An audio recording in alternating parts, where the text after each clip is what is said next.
Hello? Dad? Oh, my dearest father. Bakit ka napatawag? Where the hell are you, Ray? I'm going home. I'm driving. Ano? Nagmamaneho ka na naman ng lasing. Don't worry, Dad. I'll be home in a heartbeat. At saan ka na naman galing, ha?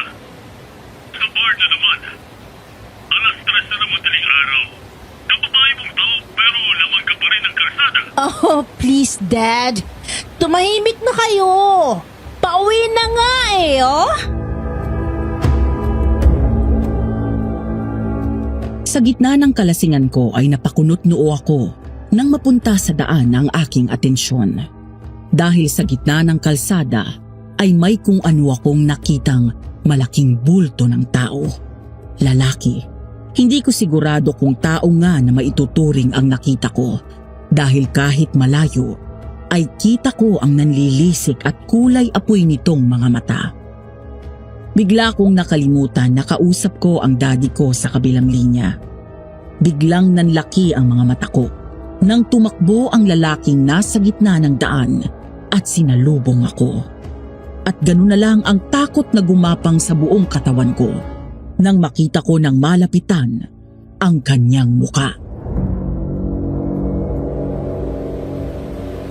What the hell is that? Ah! Demonyo! Nang lumingon ako maya-maya matapos kong bumangga sa isang saradong establishment, muli akong nakaramdam ng takot nang makita kong palapit ang nakakatakot na nilalang na ito. Pero may humarang na isang lalaki dito. Napasigaw ako sa takot nang bigla nitong hablutin ang tiyan ng lalaki, sabay dukot ng laman loob nito at kinain.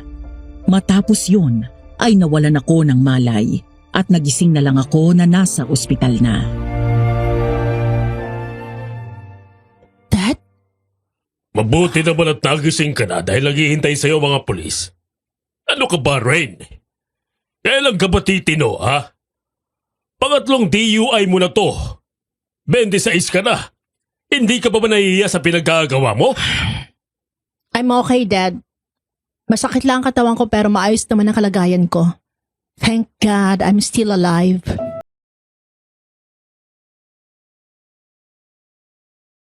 Matalim kong tinignan ang sarili kong ama habang naroon ang isang kasambahay, mga pulis, doctors at nurses. Hindi ito nakapagsalita at tuluyang napahiya. Naging mailap ang mga mata niya at bumawi ng tingin mula sa akin.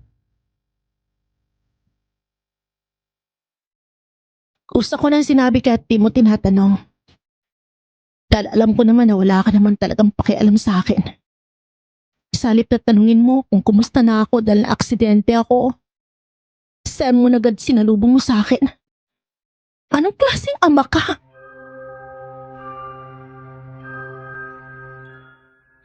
Kahit na nanghihina at medyo nahihilo pa, ay tumayo ako sa hospital bed. Pilit akong pinigilan ng mga doktor at bantay ko, pero wala silang nagawa nang hugutin ko ang IV na nakakabit sa kamay ko.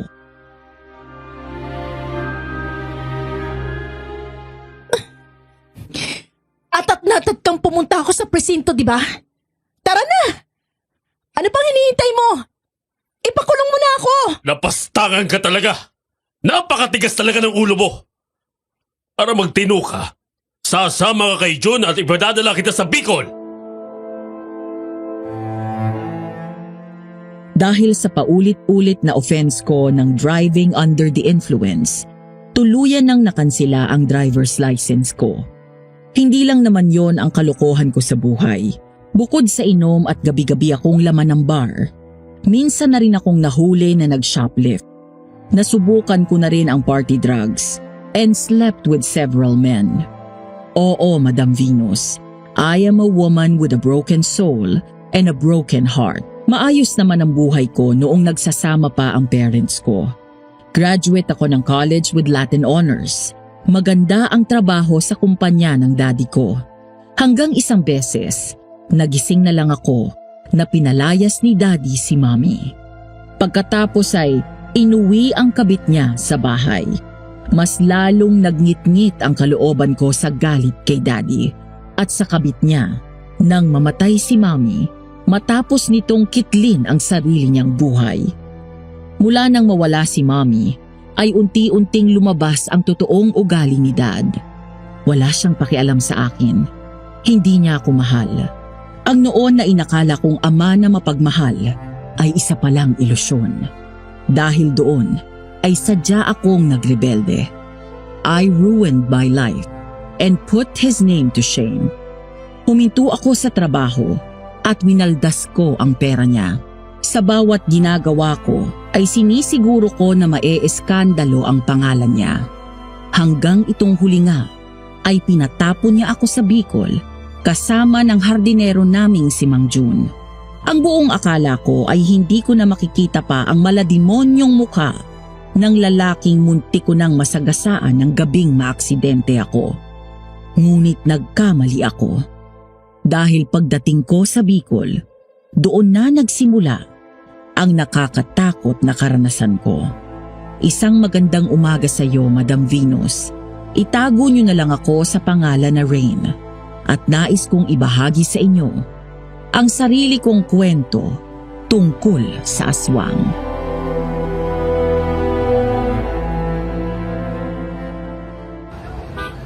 Ma'am Ray, dito po tayo. Mukhang maganda dito sa lugar niyo ah. Ay, totoo po yan, ma'am. Lalo na doon sa baryo namin. Maganda ang paligid, presko at may malapit na ilog. Nga lang, ma'am magpasensya nyo na ang tutuluyan namin doon dahil sa kubo lang kami nakatira. Ayos lang. Basta may matutuluyan.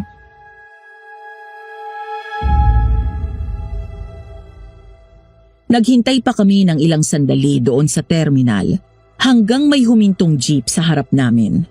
Isang lalaki ang sinalubong ng ngiti si Mang Jun at nagmamadaling bumaba saka lumapit sa amin.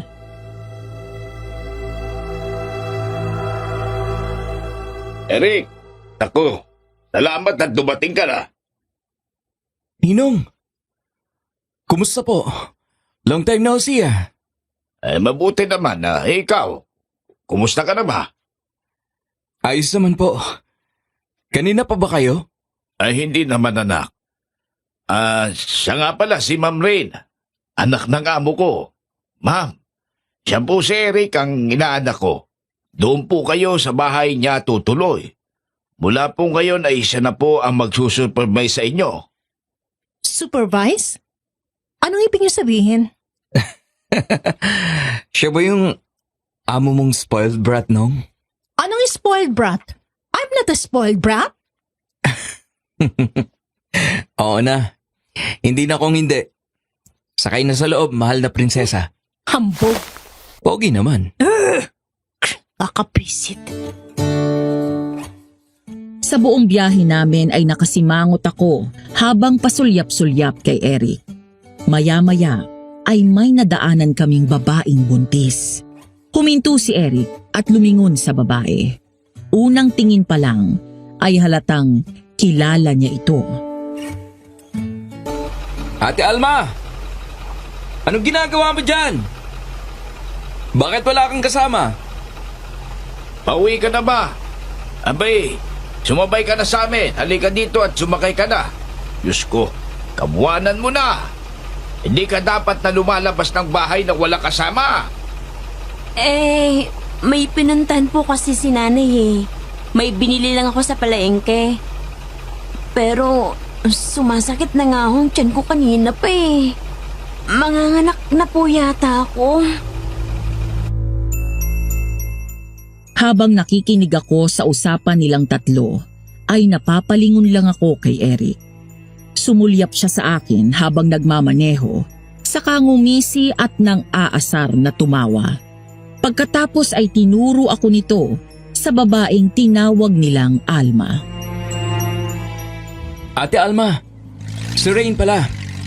Makakasama natin sa bahay. Rain, si Alma pinsan ko. Oh, huwag ka na magselos ha. Feeling mo talaga, no? Hindi ako nagsiselos. At FYI, I don't like you. Hi ate, nice to meet you. Pasensya ka na, mayabang tong pinsan mo eh. GGSS. Gwapong-gwapo sa sarili. Pagpasensyan mo na yan si Eric at talagang malakas lang yan mang-asar pero mabait yan bukod sa pogi at masipag pa. Kaya marami nagkakagusto dyan ng mga dalaga na taga rito sa amin. Oh, narinig mo yun? Pogi daw ako. Yuck.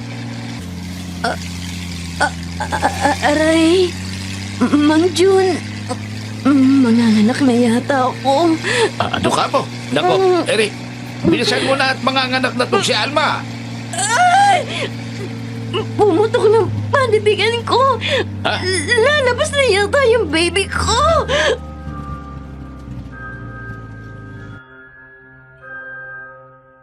Maging ako'y nataranta sa sinabi ni Alma. Mabilis na tinabi ni Eric ang jeep at nagmamadali itong lumipat sa likod. Pinahiga nito si Alma sa sahig ng jeep at ginawang unan ang bag ni Mang Jun. Pagkatapos ay tumingin si Eric sa akin. Rain! Halika dito, tulungan mo ako! Oo. Kahit hindi ko alam kung anong tulong ang magagawa ko. Madali akong sumunod at lumipat sa likod ng jeep. Pumwesto naman si Mang Jun sa ulunan ni Alma para hawakan ang kamay nito. Maya-maya ay tumingin sa akin si Eric. Alam mo bang magpaanak? Hindi, wala akong alam. Kailangan mo akong tulungan, okay? Ha? Kaya natin to. Agad naming binuka ang mga hita ni Alma at hinubad ang panloob niyang damit. Dahil wala naman akong alam kung paano magpaanak, ang tanging kaalaman ko lang ay ang mga napapanood ko sa mga pelikula at TV. Habang umiiyak sa sakit si Alma, hinihimas ko naman ang tiyan niya.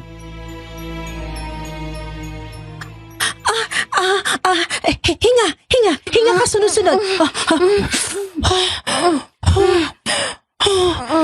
Konting iri lang to dahil nasa bungad agad ang ulo na baby mo. Sige, hinga. Yan, ganyan. Ate, kapag handa ka na, umiri ka na. Ready na ako. Isang malakas na ira lang, ate. Yan, ganyan. Sige, kaya mo yan. Konti na lang, ate.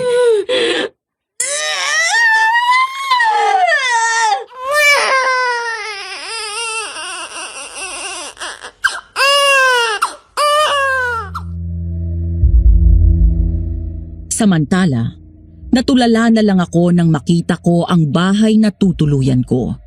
Literal na kubo yun. Pagpasok sa loob, ay lupa ang sahig sa kusina. May maliit na 3 baitang ng hagdan na yari sa kawayan kung saan naroon na agad ang kwarto/sala na may isang malapad na papag na gawa rin sa kawayan. Dito ako matutulog? Tayo, anong ako? Bahay ko to. Mang Jun, baka naman pwedeng doon na lang ako sa inyo. Nako, ma'am. Mas mahihirapan ka roon. Mas luma ang kubo namin mag-asawa tapos kasama namin ang mga anak at apo namin. Itong kubo ni Eric, medyo bago pa. Mas komportable ka rito. Ayoko dito. Baka mamaya gapangin ako dyan eh. Ako? Gagapangin ka? Gusto mo ba? Yuck! Over my dead gorgeous body. Baka nga ikaw ang gumapang sa akin. GGSS ka talaga.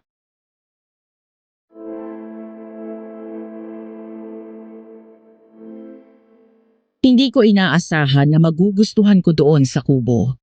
Noong unay inaakala ko na mainit sa loob, ngunit malamig at presko naman dahil na rin sa maraming puno at halaman sa paligid. Maraming tanim na magagandang halaman at bulaklak sa bakuran ni Eric. Pati mga gulay ay mayroon siyang tanim. Nang sumapit ang alas 5, unti-unti nang nababalot ng dilim ang labas, habang si Eric ay abala sa ginagawa sa kusina.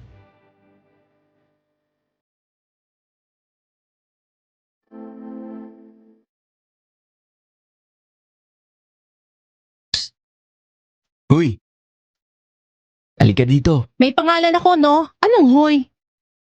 Dali na, lapit na. Ano ba kasi yon? Marunong ka ba magluto?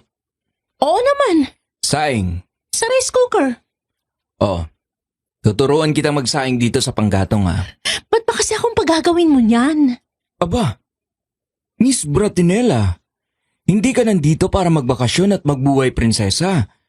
Ang bilin sa akin ay turuan ka ng mga gawaing bahay. Kaya yun ang gagawin mo mula bukas. Ikaw ang maglalaba, mamamalansya ng damit mo, at damit ko. Ikaw ang magluluto, maglilinis dito sa bahay. Excuse me? Ano ako, alila mo? Oo. Kaya makinig kang mabuti sa akin dahil ayoko sa lahat ay sunog ang pagkain. Ganito kung paano magpaningas ng apoy.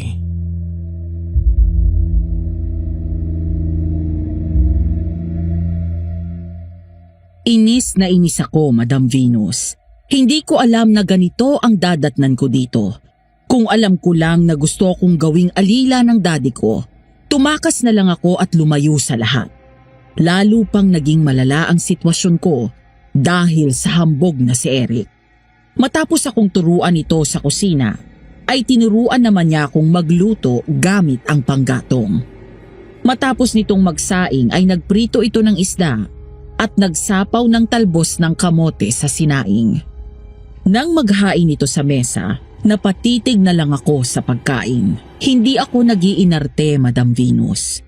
Pero pinalaki kasi ako ng mga magulang ko na hindi ganitong ulam ang hinahain sa akin.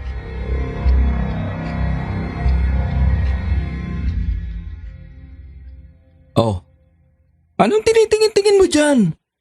Kain na! Ha? Huwag mong sabihin hindi ka kumakain ng galunggong at talbos. Hindi nga. Iba talaga kayong mayayaman, no? Ano bang hinahain sa inyo? Laging karne? Kumain ka! Masarap yan! Masustansya pa! Oh, etong bagoong na may kalamansi. Isawsaw mo yung talbos dyan, masarap! Tapos magkamay ka, masarap!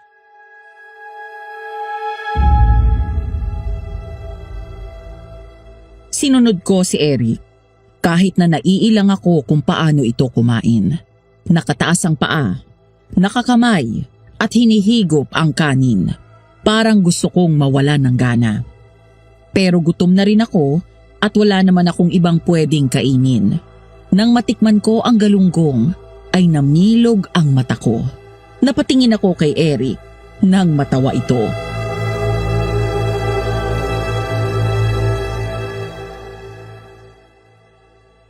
Ano? Sarap, no? Kumain ka na kumain. Sarap. Wala pala. Gusto ito ng mga yaya ko sa bahay eh. Mami kasi ako pakainin ng mga ganito dati. Kaya pala ang putla mo. Kumain ka nitong talbos. Kung ayaw mo ng bagoong may toyo dyan, lagyan mo ng kalamansi at siling labuyo. Sarap. Teka, paano nga pala natutong magpaanak? Midwife ka ba? Hindi Hindi ako talaga kumadrona. Marunong lang magpaanak. Natuto ako kay mama nung nabubuhay pa siya. Siya kasi talagang kumadrona. Kapag magpapaanak siya, ako ang palaging kasama niya dahil nag-iisa naman ako at wala akong kapatid na babae. Ayun, saka kasama ko sa kanya natuto ako. Tsaka tinuruan ako para daw in case may emergency at nasa paligid ako, marunong ako at makakatulong ako. Wow, okay ka rin ah. Aaminin ko, pinahanga mo ako kanina sa ginawa mo kay Alma. Oh, baka mamaya may love ka na sa akin yan. Yan ang wag na wag mong gagawin. Ang ma-in love sa akin. Lakas din talaga ng bilib mo sa sarili mo, no? Hindi mangyayari yon. Mabuti naman. Dahil kapag akong na-in love sa'yo, hindi na kita pauuwiin. Hindi kita type, no? Ew. Makayaw ka dyan. Baka kapag hinalikan kita dyan, malunod ka sa sarap. Kadiri ka talaga, no? Sabik ka ba? Tagal mo na yata walang jowa eh. Hoy, Eric, wag akong pagtripan mo ah. Kumain ka na nga ng kumain. Tingnan natin.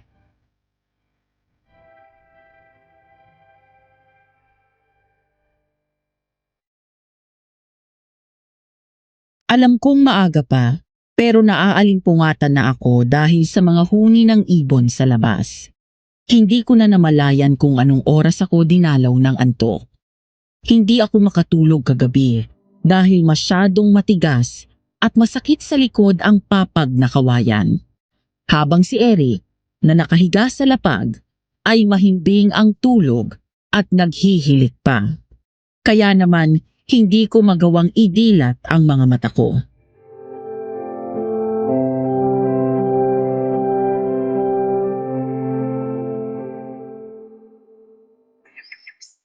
Uy, Rain. Gising na, uy. Uy, Ano ba? Ang aga pa, oh. Mamaya ka na magising.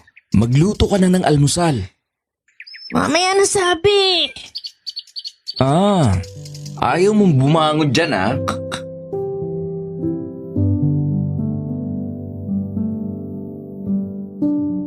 Bigla akong nagising nang wala sa oras, nang maramdaman ko na bigla akong binuhat ni Eric. Nagpumiglas ako, pero hindi man lang siya natinag. Pagkatapos ay dinala niya ako sa likod bahay, saka binaba sa damuhan, sabay buhos sa akin ng isang timbang tubig.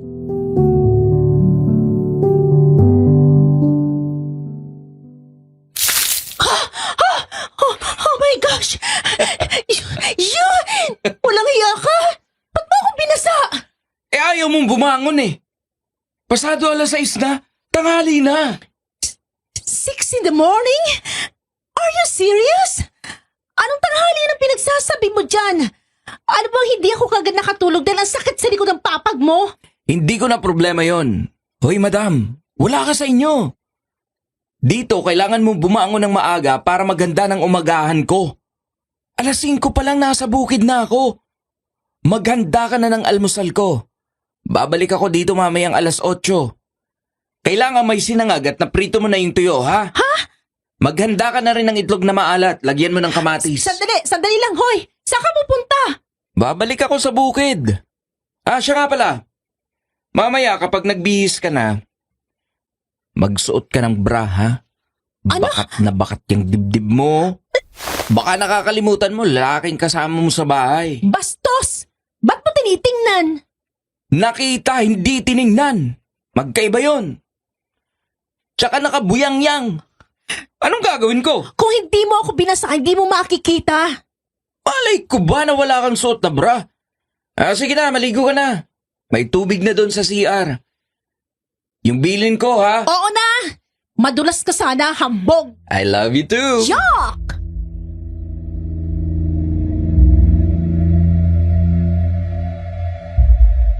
Dahil binasa na rin lang ako ni Eric, wala na akong nagawa kung hindi ang tuluyang bumangon at maligo. Hanggang ngayon ay naiilang pa rin ako sa banyo nila na nasa labas ng bahay. Gawa lang sa pawid yun at parang anumang oras ay may pwedeng sumilip sa akin. Pero kailangan kong masanay sa ngayon dahil hindi ko alam kung hanggang kailan ako mananatili dito. Nang matapos akong maligo at makapagbihis, ay agad akong lumabas ng banyo. Ngunit,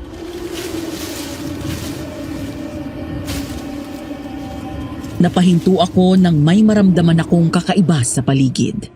Umaga na, mataas na ang araw, pero bigla akong kinilabutan. Lalo na nang biglang lumamig ang ihip ng hangin. Pakiramdam ko ay may mga matang nagmamasid sa akin. Lumingon ako sa paligid. Bukod sa mga puno at mga halaman, wala na akong ibang nakikita pang tao doon.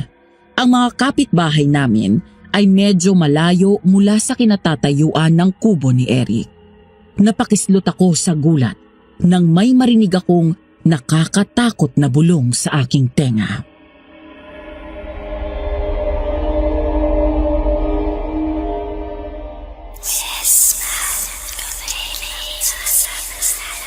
Sino yan? May tao ba dyan?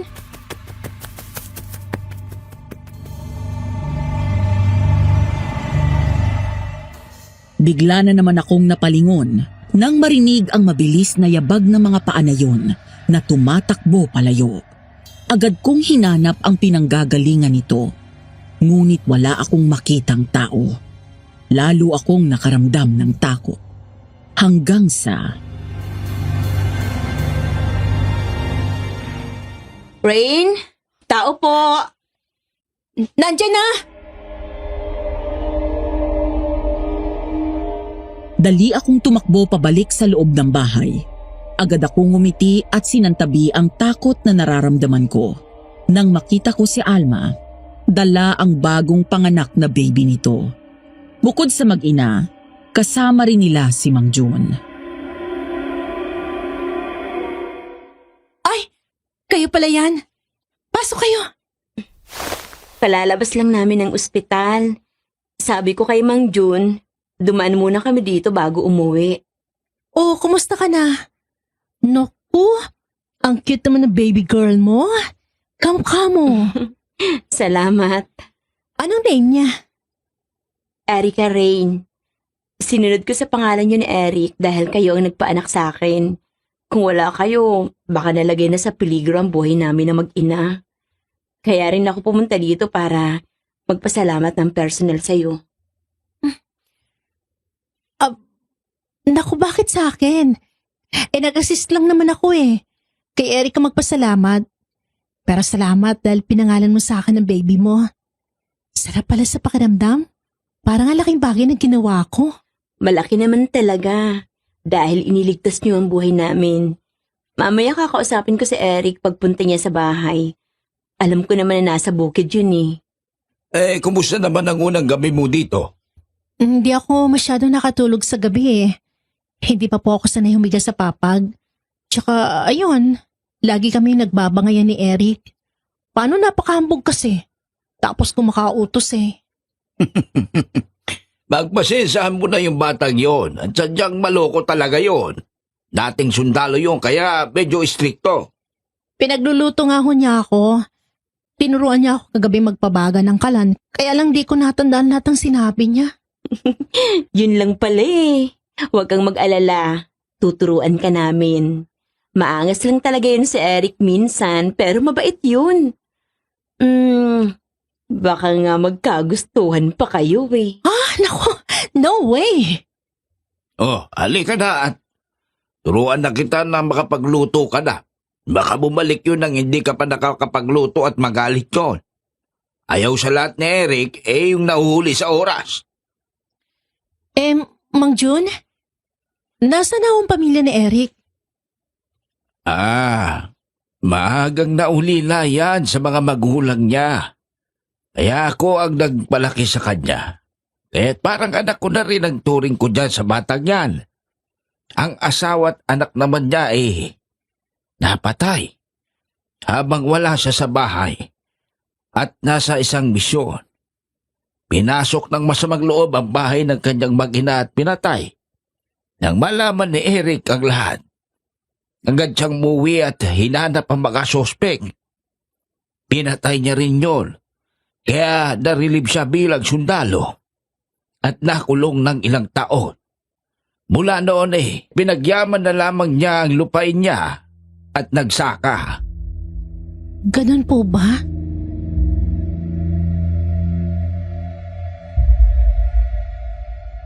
Samantala, gaya ng sabi ni Eric, 8:00 ng umaga ay bumalik nga ito. Humihingal at pawis na pawis pa. Binabalang nito ang mga gamit. Pagkatapos ay naghilamos at naghugas ng kamay. Patay mali siya naman ako at kumilos ng kaswal na parang wala akong nalaman tungkol sa buhay nito.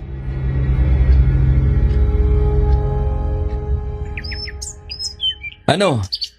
Nakaluto ka na? Oo naman, palagay mo sa akin. Baka naman hindi masarap to. Hoy, masarap ako magluto ano? Maupo ka na dyan. Lihim akong ngumiti nang matigilan ito pagbukas ng mga pinggan na nakatakip sa pagkain. Garlic fried rice, pako salad na may kamatis, sibuyas at itlog na maalat at tuyo. Hindi makapaniwalang tumingin si Eric sa akin. Ikaw lahat ang nagluto nito? Oo. Dumaan pala dito sila Mang Jun at Alma. Nangangamusta. Baka naman silang nagluto nito Hoy, tinuruan lang nila ako ulit kung paano magpaningas ng apoy at kontrolin ng apoy kapag nagluluto para hindi masunog yung pagkain. Pero ako lahat nagluto niyan. Paano mo nalaman itong pako? Akala ko hindi ka kumakain ng mga ganito. Hindi nga masyado pero nakatikim na ako ng paku salad. Favorite kasi ni Mami yan nung nabubuhay pa siya eh. Lagi niya request kila Yaya kaya nakabisado ko na yung lasa na gusto niya. Eh nakita ko din sa bakuran mo na may tanim kaya kumuha ako. So, recipe ito ng mami mo. Oo. Kain ka na. Naupo ka na. Sabay na tayo. Natigilan ako nang ipaglagay ako ni Eric ng pagkain sa pinggan. Pagkatapos ay pinaghimay niya pa ako ng laman ng tuyo. Lumingon naman ito sa akin nang ilapag ko ang tasa ng kape sa harap nito. Pagkatapos ay ngumiti sa akin. Matapos yun ay sabay na kaming kumain.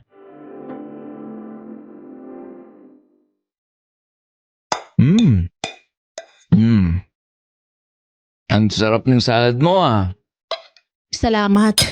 Kahit binuhusan mo ako ng tubig kanina. Pasensya ka na Kailangan kong gawin yan para magising ka. Oo nga, nandun na tayo pero ang harsh. Sorry na nga Teka, maiba tayo. Bukod sa atin, may iba pa bang nakatirang malapit dito? Doon sa loob ng gubat? May mga nakatira ba doon? Wala na, bakit? Kasi kanina paglabas ko ng banyo, nag-iba yung pakiramdam ko para akong kinilabutan tapos parang may nakatingin sa akin. Wala naman ako nakitang tao. Pero may narinig akong mangyayabag na tumatakbo palayo.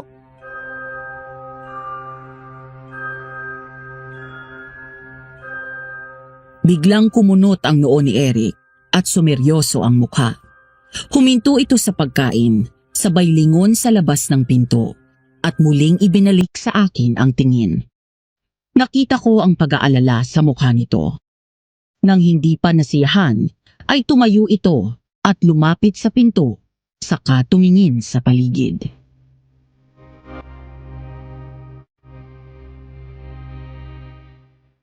Hayaan mo bukas. Hintayin mo ako makabalik dito galing sa bukid. Tsaka ka maligo. Para may magbabantay sa'yo. Sige, salamat.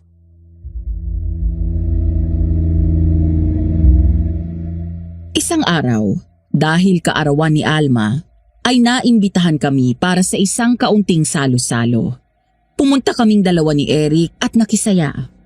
Mula nang dumating ako, sa kabila ng mahigpit na pagtuturo sa akin ni Eric ng mga gawaing bahay at malaasot pusang pakikitungo namin sa isa't isa.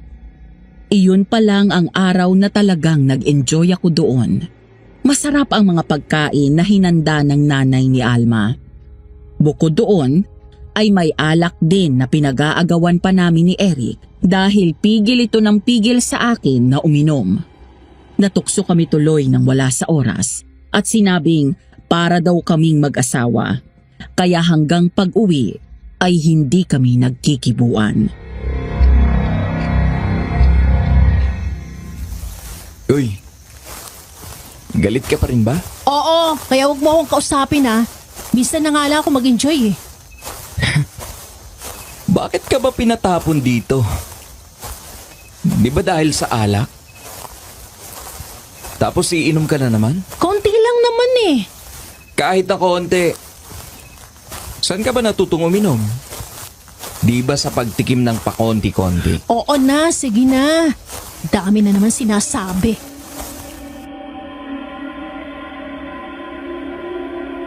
Malapit na kami sa bahay nang maya-maya ay nagtaka ako dahil biglang huminto sa paglalakad si Eric at habang nakatingin sa unahan.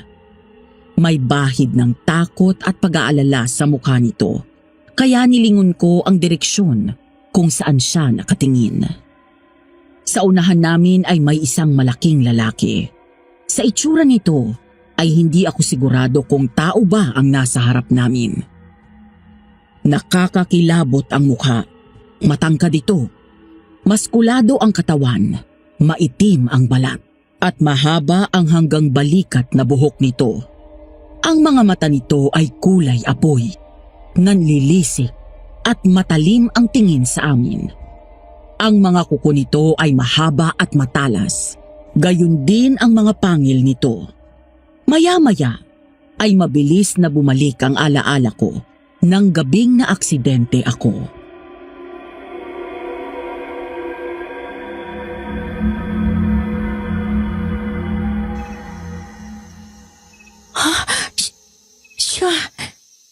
Siya nakita ko nung gabi bago bumangga yung kotse ko. Siya nga, hindi ako pwede magkamali. Anong klaseng tao yan? Ba't siya nandito? Aswang yan at hindi tao. Aswang? Oo. Natulala ako, kasabay ng sunod-sunod na bagsak ng luha ko at pagapang ng matinding takot sa buong katawan ko nang tumingin sa akin ang aswang. Naalala ko ang takot na naramdaman ko ng gabing yun matapos siyang sumugod sa akin. Ang sinapit ng biktima nito na dinukot niya ang laman loob. Biglang nagulo ang isip ko. Anong ginagawa ng aswang na yon sa Bicol? Ang lawak ng buong Pilipinas. Bakit dito pa kami muling nagtagpo? No! Layuan mo ako! Layuan mo ako! No! Rain! Rain! Rain, pakinggan mo ako. Huwag kang matakot dahil kasama mo ako, okay? Dun ka sa gilid at magtago ka. Kapag nalagay ang sitwasyon sa alanganin, tumakbo ka na. Anong gagawin mo? Hindi kita iiwan dito. Hoy! Eric! Eric, hoy! Huwag ka lumapit sa kanya! Pero hindi nakinig si Eric at tuluyan pa rin bumaba ito. Bukod sa baril, ay may nakasukbit ding itak sa bewang ito. Nakita ko ang takot sa mga mata nito, pero hindi sapat para mabawasan ang katapangan na harapin ang nilalang na yon.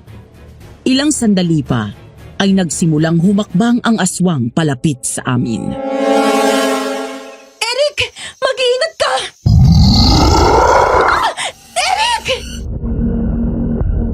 Takot at labis na pag-aalala ang naramdaman ko nang sumugod ang aswang kay Eric. Mas matangkad at malaki ang katawan nito. Isang maling kilos ni Eric ay maaari nitong ikamatay. Wala akong nagawa kung hindi ang maghintay at manood na lang sa tabi. Hindi ako madasalin. Inaamin ko na sa dami ng nagawa kong kasalanan, hindi man lang ako lumapit sa Diyos. Galit ako sa Kanya dahil hinayaan niyang masira ang pamilya ko. Hinayaan niyang mawala ang mami ko. Pero nang gabing yun, natagpuan ko ang sarili ko na umiiyak at umuusal ng panalangin. Nagmamakaawa sa Diyos na pakinggan ang aking dasal.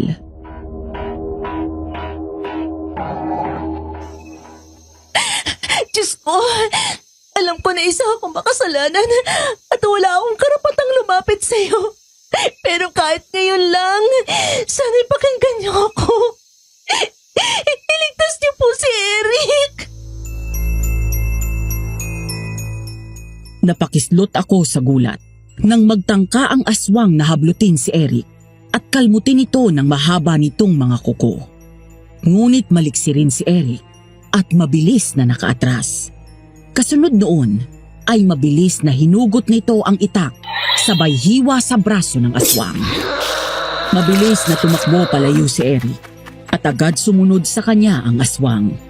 Ngunit kahit anong bilis din ni Eric, nang makahanap ng pagkakataon ay nagawa siyang hablutin ito sa leeg at tinulak sa puno at mahigpit na sinakal.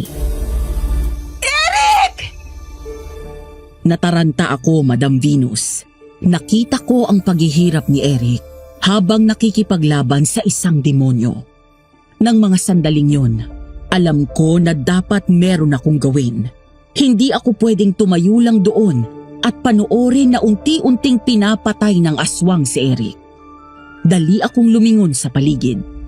Naghahanap ng maaaring gamitin laban sa aswang. Hanggang sa may makita akong isang sirang kareta o yung kinakabit sa likod ng kalabaw. Madali kong kinuha yon at tumakbo palapit sa aswang. Bitiwan mo siya, demonyo ka! Lumingon ang aswang sa akin at bago pa ito makaiwas, ay malakas ko itong binangga ng kareta sa binti. Dahil doon, nabitawan nito si Eric. Ngunit sa akin napunta ang atensyon niya. Hindi nito ininda ang ginawa ko. Sa halip ay humarap siya sa akin. Sabay hablot sa akin sa braso at hinila ako palapit. Nanginginig ang katawan ko sa labis na takot na nararamdaman ko. Nang makita ko ng malapitan ang kanyang muka. Literal na demonyo ang nasa harap ko. Napasigaw ako nang umisi ito at tumawa habang titig na titig sa akin.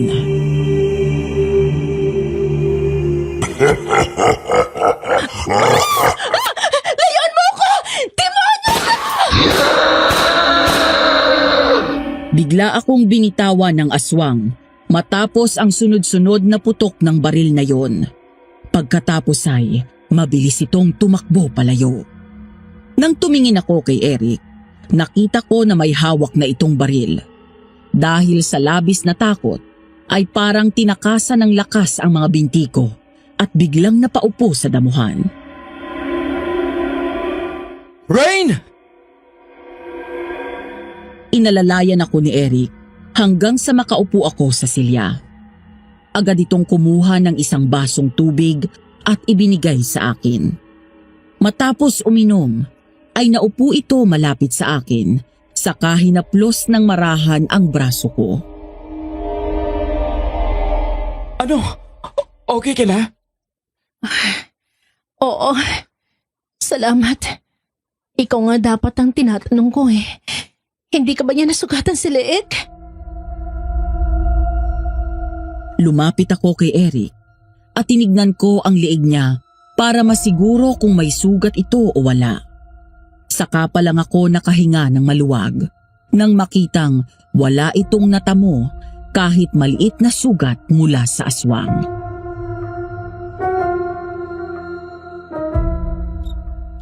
Ayos lang ako. Ang mabuti pa maligo ka na para makapagpahinga ka na. Ayoko. Natatakot akong lumabas baka bumalik yung aswang. Babantayan kita. Hindi naman makakapasok yun dito sa bahay. May mga pangontra na nakasabit sa buong bakod. Matagal nang sumasalakay ang aswang na yan. Ang paniniwala ng mga taga rito, nakatira siya sa ilog. Kasi palaging doon huling nakita yung mga nawawala. O kaya naman mga bangkay na nagiging biktima niya. Karamihan sa mga ito mga babae. Nakita ko na siya, Eric. Doon sa Maynila. Kaya nga bumangga yung kotse ko sa isang establishment dahil umiwas ako. Nakita ko siya sa gitna ng daan. Malakas ang ulan nun. May pinatay pa nga siya bago sumugod sa akin tapos nawalan ako ng malay. Hindi ko alam paano ako napunta sa ospital. Hindi ko makakalimutan ang nanlilisik at kulay apoy niya mga mata. Alam ba to ng daddy mo? O ng mga pulis? Hindi. Hindi ko na sinabi. Alam ko naman na hindi siya maniniwala eh. Baka lalo lang akong pinagalitan nun. Huwag ka nang mag-alala. Hindi ka magagalaw ng aswang na yon. Hanggat kasama mo ako. Salamat, Eric. Pero pwede ba ako magtanong sa'yo? Sige, ano yun? Bakit yan nagre-rebelde? Dahil gusto ko masaktan si Dad. Gusto kong gumanti sa mga ginawa niya sa akin at sa mami ko. Gusto kong masira ang pangalan niya. Pero hindi mo alam na sa ginagawa mo, unang nasisira ay ang sarili mo. Kung narito ang mami mo, tiyak na malulungkot siya. Alam ko, Pwede mong simulan ang pagbabago dito, Rain. Sasamahan kita. Hindi pa naman huli ang lahat. salamat. Sige na, ligo ka na. Babantayin kita sa labas.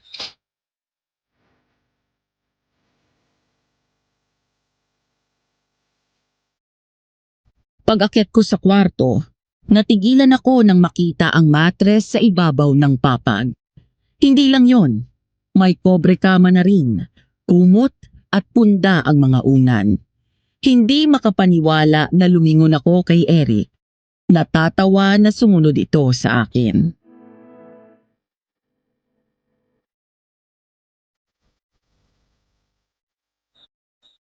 Nakalimutan kong sabihin na yan pala yung sorpresa ko sa'yo. Lagi ka kasing nagre-reklamo na masakit sa likod ang papag eh.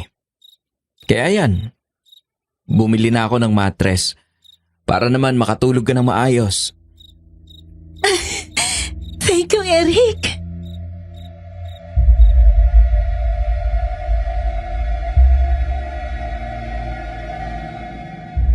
Dahil sa matres na binili ni Eric, paghiga ko pa lang ay agad akong nakatulog. Medyo nasanay na rin akong gumising ng maaga at magluto gamit ang panggatong. Pasado 8:00 na ng umaga at kababalik lang nito galing sa bukid.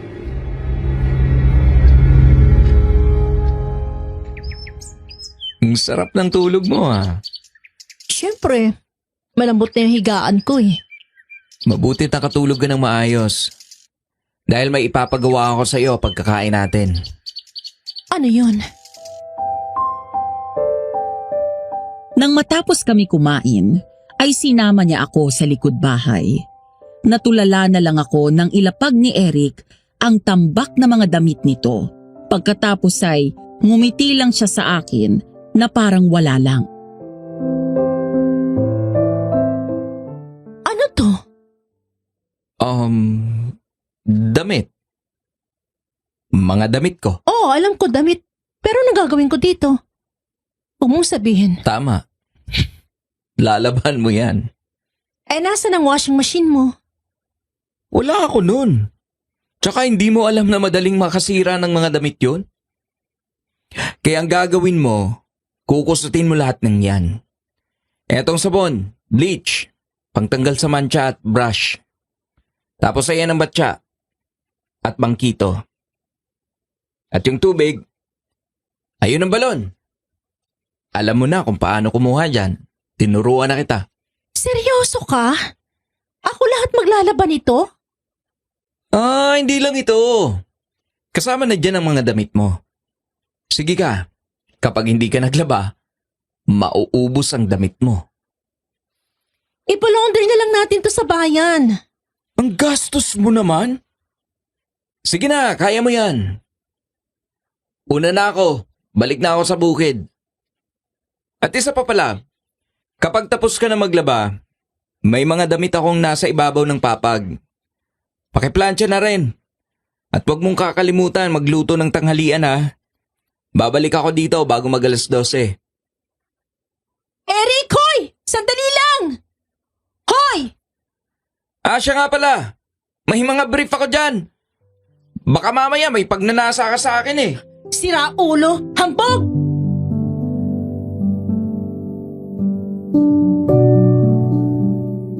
Habang naglalaba ako, ay hindi ko napigilan ang sarili ko na maiyak.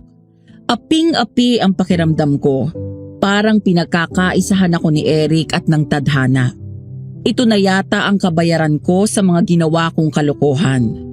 Maya-maya ay dumating si Alma, kasama si Baby Erica at ang nanay nito.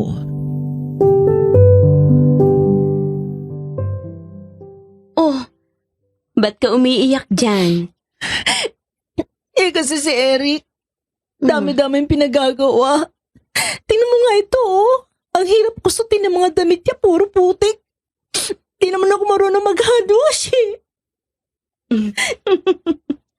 Ikaw talaga. Ganito lang kasi yan. Ganito ang pagkuskos. Pagkatapos, ilalagay mo siya dito sa palanggana. Kapag hindi mawala ang dumi, gamitan mo nitong brush para mabilis maalis. Tapos, itong bleach, gamitin mo lang to sa mga puti, ha? Huwag na huwag sa dikolor at baka kumupas ang kulay. Lagot ka doon. May araw din sa akin lalaki yan. Masasanay ka rin.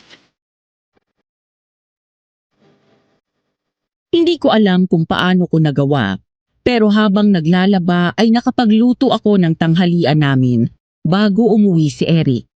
Saglit siyang umidlip at nang magising ay tinulungan niya na ako sa paglalaba.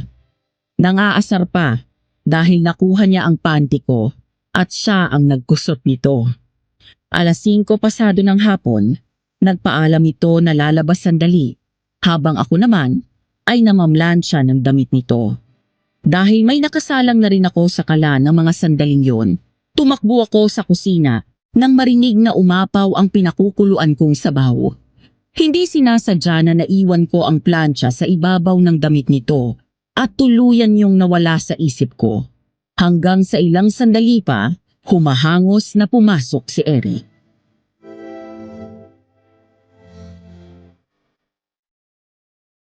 Ano yun? Amoy sunog? Sunog? Ay! Oh my gosh! Yung pinaplantsa ko!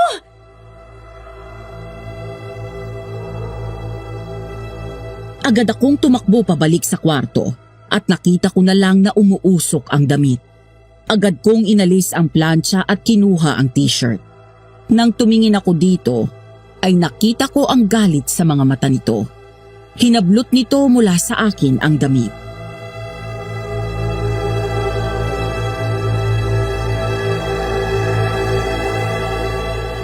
Ano ba? Wala ka namang gagawing tama? Sorry. Napatakbo kasi ako sa kusina dahil baka masunog yung niluluto ko. Ang simpleng gawain, hindi mo naman magawa ng tama. Alam mo ba ang paborito ko to? Dahil ito ang huling regalo sa akin. Sorry na ako, di ba? Sabi ko hindi ko sinasadya. Sorry. Pero gusto kong ipaalala sa'yo na hindi mo ako alila dito. Kaya magdaan-daan ka ng pagsigaw-sigaw sa akin. Sinusunod ko naman ang sinasabi mo ah. Gusto mo magluto ako, nagluluto ako. Gusto mo maglaba ako, naglalaba ako kahit di ako marunong. Nakita mo bang mga kamay ko, ha? Nakita mo ba mga sugat dyan? Ha? Pagod na ako, Eric. Hindi ko alam kung ba't para akong tanga sunod-sunuran sa'yo.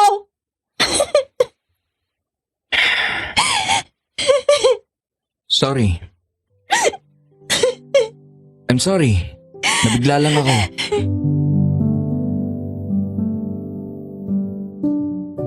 Dahil sa sama ng loob, ay tumakbo ako palabas ng bahay. Kahit na tinatawag ako ni Eric, ay hindi ako huminto man lang o lumingon. Tumuloy ako sa pagtakbo hanggang sa nakarating ako sa ilog. Doon ako umupo sa isang malaking bato at umiyak.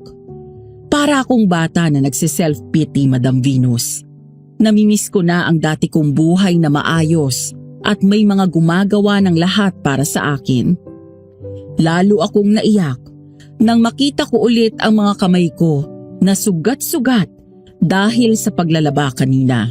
Maya-maya ay bigla akong napaatras nang mula sa ilalim ng tubig ay may lalaking umahon.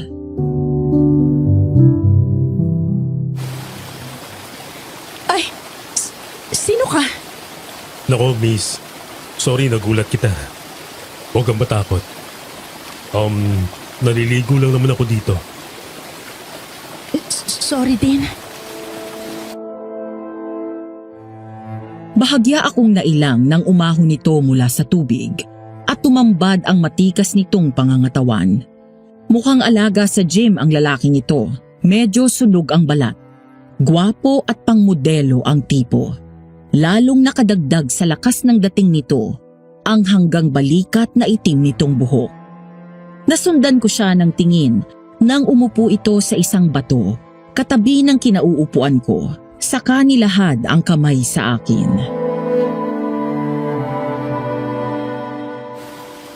Ako nga pala si Crisanto. Ikaw, anong pangalan mo? Rain, Ang gandang pangalan. Ulan. Alam mo bang gustong gusto ko ng tubig kaya madalas akong maglagi at maligo dito sa ilog. ako rin. Para kasi napaka-peaceful kapag narinig ko malakas na tunog ng ulan. Pasensya ka na sa itatanong ko ha. Para kasing naririnig kitang umiiyak kanina. May problema ka ba?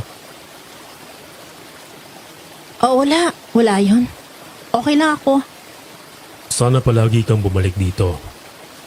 Wala kasi akong kakilala dito. Wala akong kaibigan. Ikaw pa lang ang nakakausap ko. Pareho pala tayo. Bago lang din ako dito eh. Rain! Asawa mo? Hindi Mukhang galit eh. Sige, dito na ako. Sige, mag-iingat ka. Sino yon? Wala, pakialam mo ba? Ikaw ha? Huwag kang basta-basta nakikipag-usap sa hindi mo kilala. Baka mapahama ka sa ginagawa mo. O ba't bigla kang concern ngayon? Sorry na. Huwag ka na magalit. Sorry kung nasigawan kita. Hindi naman ako galit eh. Nag-alala lang ako na baka masunog ang bahay. Pasensya ka na. Ewan ko sa'yo. Lagi kang ganyan eh. Magagalit, sisigon mo ako tapos magsusorry. Promise. Susubukan ko nang i-control ang emotion ko. Next time, hindi na kita sisigawan.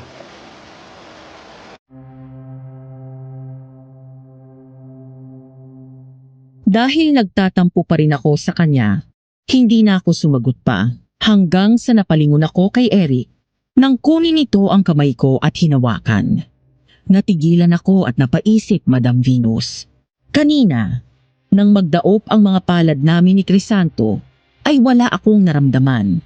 Pero ngayon, na si Eric ang may hawak ng kamay ko, ay parang bumilis ang tibok ng puso ko. Kinabahan ako sa hindi malaman na dahilan, lalo na nang bahagya niya yung pinisil.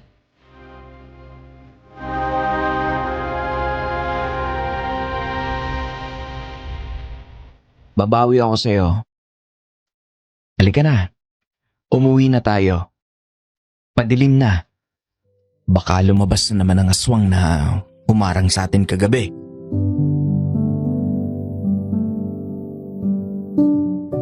Nang hilahin ako ni Eric ay nagpatangay na lang ako. Hindi ko nga binawi ang kamay ko at hinayaan ko lang siya na hawak ito hanggang sa makarating kami sa bahay. Pagdating ko doon ay nakahain na rin ang mesa.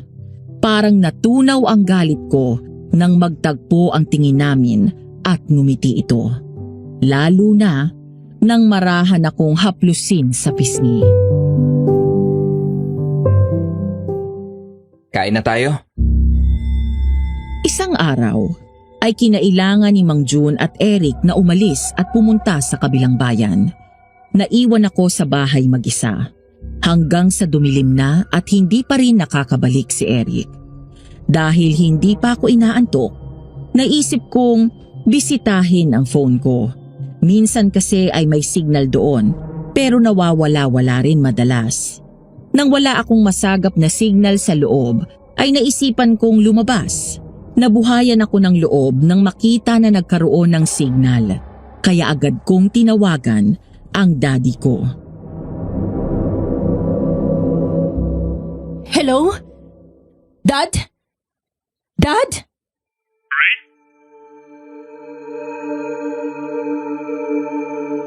Nagtaka ako dahil sa tono nito ay gulat na gulat ito. Mahigit 2 linggo na mula nang dumating ako doon sa Bicol at mula noon ay hindi pa ako nakatawag sa daddy ko dahil nawawala ang signal doon.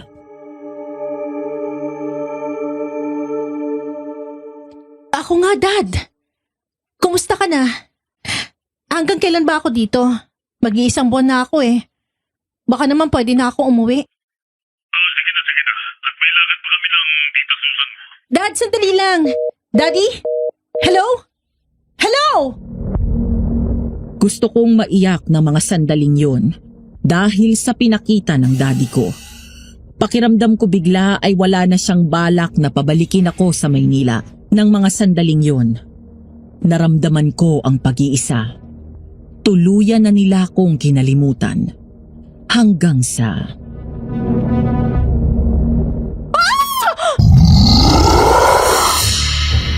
Napasigaw ako sa labis na takot nang biglang lumabas mula sa dilim ang aswang. Sa bilis nitong tumakbo palapit sa akin, ay hindi ko na nagawa pang humakbang papasok ng bakuran. Pagkatapos ay hinablot ako sa bewang at tinangay papasok ng gubat. Tulungan niyo ako! Eric! Eric!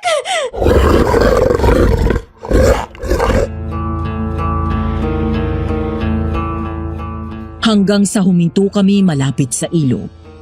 Binaba ako ng aswang at sinandal sa puno habang hawak sa liig. Nanginginig ako sa takot na pumikit nang ilapit nito ng husto ang mukha sa akin.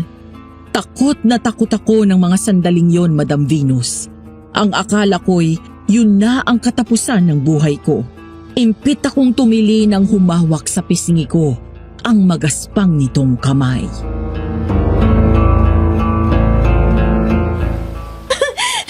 Kung papatayin mo ako, gawin mo na. Wala naman iiyak kapag nawala ako eh. Hindi kita papatayin. Dahil isasama kita sa mundo ko.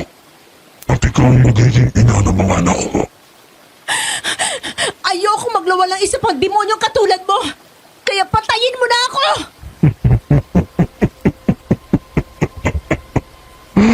Matagal na kitang sinusundan. At matagal na rin kitang gustong maangkin. Kaya hindi ko magagawa na patayin ka. Utang na loob. Kung hindi mo ako papatayin, pakawalan mo na lang ako. Sasama ka sa akin ngayon din.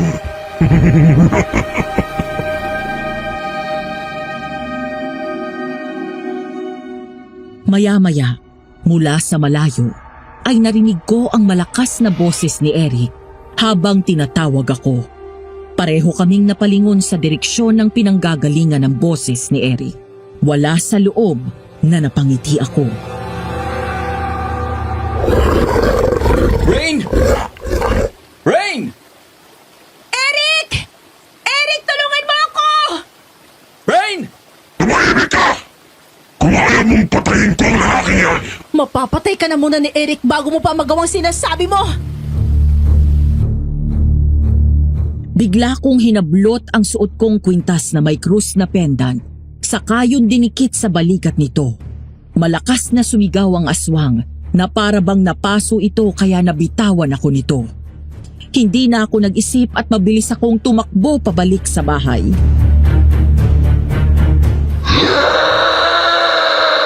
Eric! Eric! Rain, nasan ka? Rain! Umiiyak na tumakbo ako ng mabilis. Maya-maya ay nakita kong humahabol na ang aswang sa akin. Napasigaw ako ng malakas sabay tawag ng malakas kay Eric habang abot langit ang panalangin na huwag akong maabutan ito. Maluwag akong nakahinga nang makita ko na sa wakas si Eric. Sinalubong niya ako at hinawakan ang kamay, saka mabilis kaming tumakbo pabalik ng bahay. Nang halos maabutan na kami ng aswang at saktong nakapasok na kami sa bakuran kung saan napapalibutan ng mga nakasabit na talisman at pangontra sa paligid.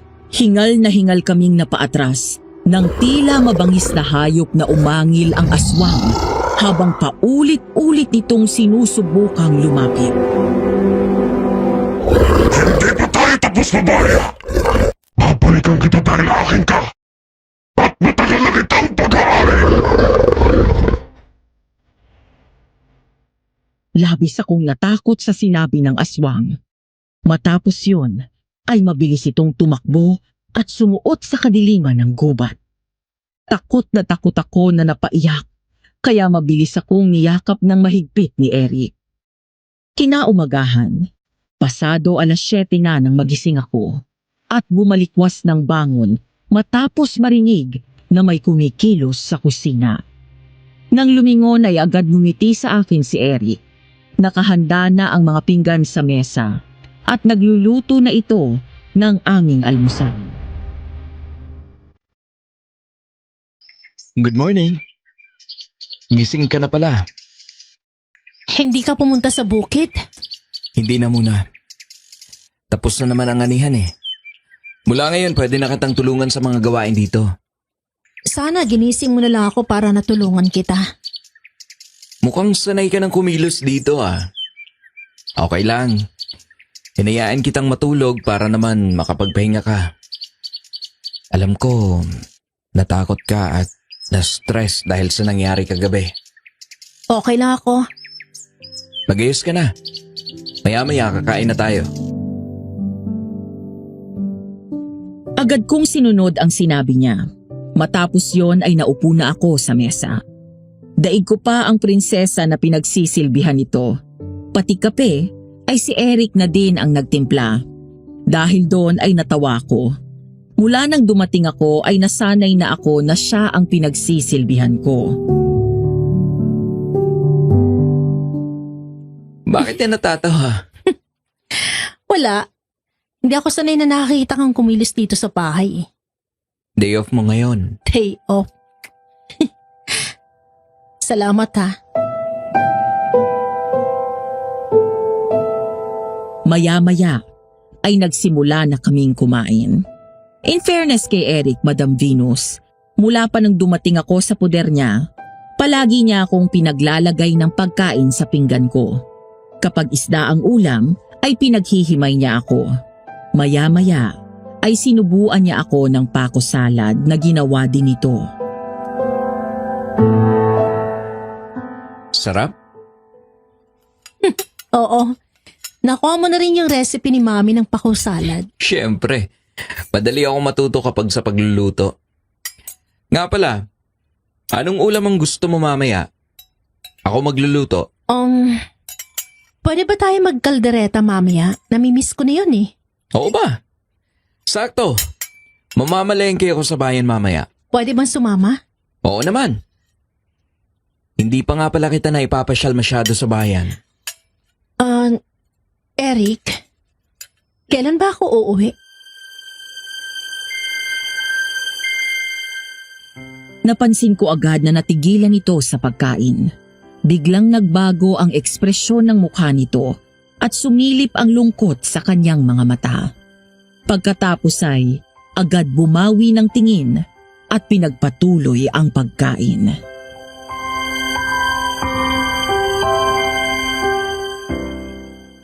Bakit? Gusto mo na bang umalis? Namimiss mo na ba yung bahay mo doon? Nahihirapan ka na ba talaga na kasama ako? Ang akala ko nag-i-enjoy ka na tumira dito. Ang totoo, di ko alam. Wala lang, naitanong ko lang. Pero wala pa naman akong balak umalis eh. Di ko nga alam kung ibabalikan pa ako sa Maynila. Tumawag ako kagabi kay Dad. Yun ang dahilan kaya ako nasa labas nang matsyempohan ako ng aswang kinuha ako. Tinanong ko si Dad kung kailan niya ako pa uuwiin. Pero hindi niya ako sinagot at binabaan ako ng phone. Ang mga kaibigan ko naman mukhang kinalimutan na ako. Wala na akong babalikan doon. Nag-iisa na ako sa buhay, Eric. Anong nag-iisa? Anong tawag mo sa akin? Kay Ninong June at kay Alma at Erica. Nandito pa kami. Kung ayaw nila sa'yo, dumito ka. Mula nang dumating ka rito, bahay mo na rin to. Talaga? Di mo ko palalayasin? Aalis ka lang dito kapag ikaw mismong nagdesisyon na umalis. Paano kapag nag-asawa ka na? Asawa? Kailangan pa ba yun? Nandyan ka naman. Ha? Anong sabi mo? Wala. Sige na. Ubusin mo ng pagkain mo. Nga pala, anong sabi sa'yo ng aswang na yun kagabi? Bakit sinabi niya matagal ka na niyang pag-aari? Di ko rin alam. Basta nung bago ko narinig ang boses mo, sinabi niya sa akin, isasama niya daw ako sa mundo niya.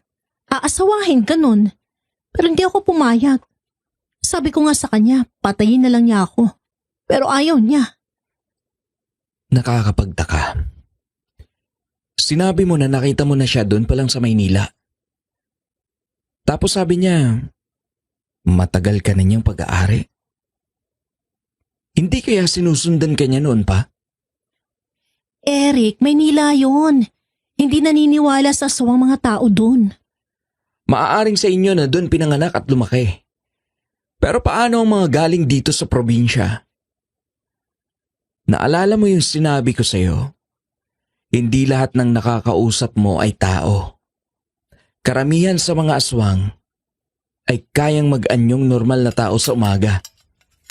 Nabubuhay at nakikihalubilo sa karamihan. Kaya wag kung sino-sino ang nakakausap mo. Lalo na yung lalaking nakilala mo sa ilog. Wala akong tiwala doon.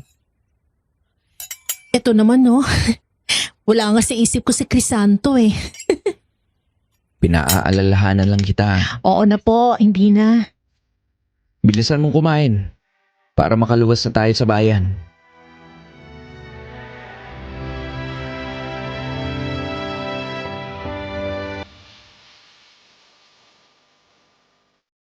Bukod sa ulam ay bumili rin ako ng damit, gaya ng pambahay na bestida at iba pang mga magagamit ko sa bahay.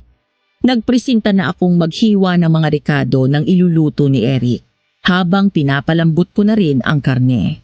Maya-maya ay nagtaka ako dahil wala doon sa bahay si Eric. Kaya hinanap ko ito sa harap ng bakuran, ngunit wala ito doon. Nang sumilip ako sa likod bahay, ganun na lang ang gulat ko nang makitang naliligo doon si Eric. My gosh, sorry. Bigla akong pumasok sa loob. Ang lakas ng kabog ng puso ko dahil nakita ko ang katawan nito at tanging hapit na boxers lang ang suot. Kanina ko pa naririnig ang tubig na lumalagaslas pero hindi ko inakala na naliligo pala doon si Eric sa halip na sa banyo. Maya-maya ay pumasok na ito. Nakatapis na lang ng tuwalya at diretsyong tumingin sa akin. Umiwas naman ako't nagkunwari na abala sa ginagawa.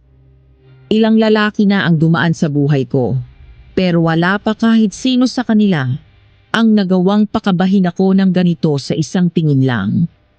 Gwapo si Crisanto, pero para sa akin, mas gwapo at mas malakas ang dating ni Eric. Mula sa pangangatawan hanggang sa mga tingin niya sa akin.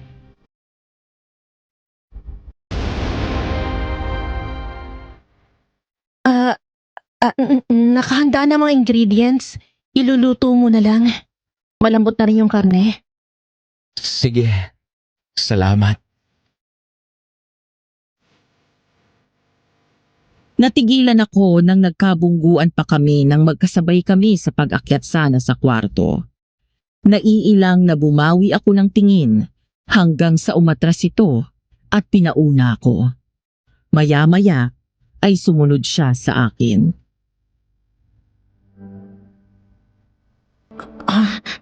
May kukunin lang ako. Okay. Rain? Tao po. Rain? Halos sabay kaming napalingon ni Eric sa labas. Nang sumilip kami, nakita ko si Crisanto, ang lalaking nakilala ko sa ilog. Nakatayo sa harap ng bahay at may dalang plastik. Nang tumingin ako kay Eric, nakita ko na nakasimangot ito.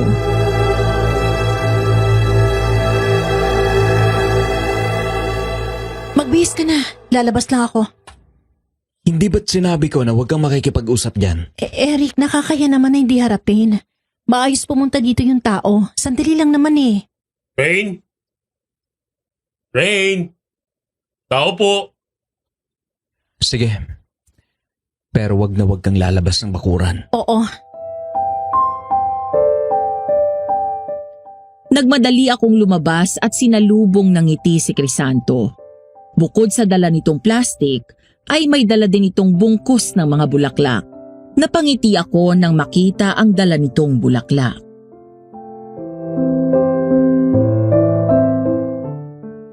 Para sa'yo. Kakanin niyang nasa plastic saka itong bulaklak. Salamat. Nag-abala ka pa. Wala yun. Basta para sa'yo. Paano mo nga pala nalaman kung saan ako nakatira? Nakita kita isang beses na dumaan ako dito. Ganun ba? Salamat ulit dito ha. Wala nga naman. Kailan ka pala ulit babalik sa ilog? Mula nang makilala kita, Rain. Palagi na lang kitang iniisip eh. Naghihintay ako kung kailan ka babalik doon. Eh hindi na ako nakatiis kaya ako nang pumunta dito. Ganun ba? Pasensya ka na ha. Di kasi ako basta pwedeng lumabas eh. Rain! Pasok na dito sa loob. Sige ha. Tawag na ako eh. Sino ba yung lalaking kasama mo dyan? Kapatid mo? Mahal, pumasok ka na dito. Boyfriend mo? Ha? Sige na, Crisanto. Saka na lang tayo mag-usap. Hayaan mo kapag pinayagan ako, babalik ako sa ilog. Salamat ulit dito ha. At pasensya ka na. Sige, pasok na ako. Nagmamadali akong pumasok sa loob para salubungin ang nakasimangot na si Eric. Nakabihis na ito, pero masama ang tingin sa mga bulaklak na bigay ni Crisanto. Walang imik na binabako sa mesa ang kakanin at dinala sa kwarto ang mga bulaklak. Nagulat na lang ako nang biglang may kumuha mula sa akin ng mga yon, sabay bato palabas ng bintana.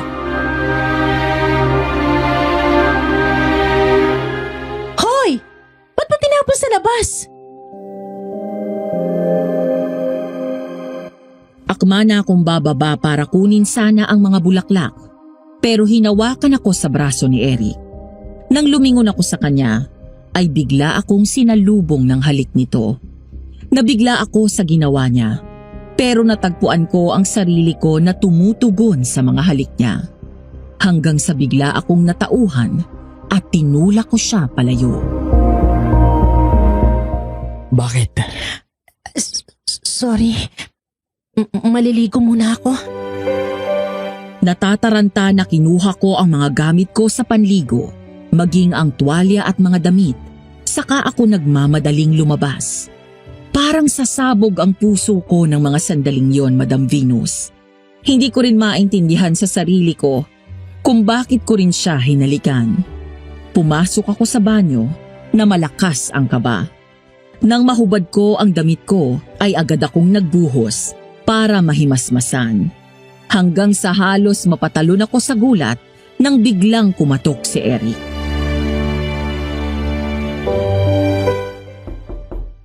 Rain, buksan mo. Eto pang tubig mo. Sandali lang. Nagmamadali akong nagtapis ng tuwalya bago binuksan ang pinto. Abot langit naman ang kaba ko nang magkatinginan kami ni Eric. Matapos niyang isalin ang tubig sa isa pang timba, ay pasimple itong ngumiti sa akin. Palabas na ng banyo si Eric nang matagpuan ko ang sarili ko na humawak sa braso niya.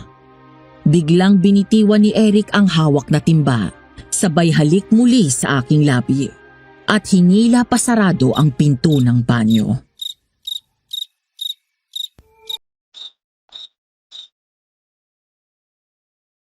Madam Venus, hindi ko na maalala kung kailan ko huling naramdaman ang ganong klase ng saya. Kung hindi ako nagkakamali, buhay pa yata si Mami. Pero ngayon dumating si Eric sa buhay ko. Hindi ko akalain na ang kinaiinisan ko ay siya palang magbibigay muli ng kulay sa mundo ko.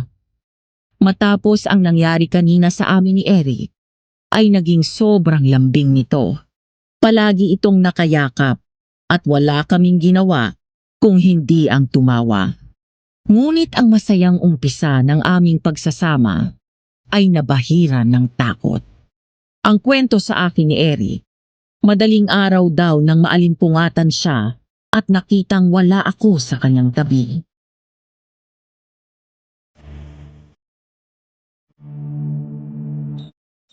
Rain?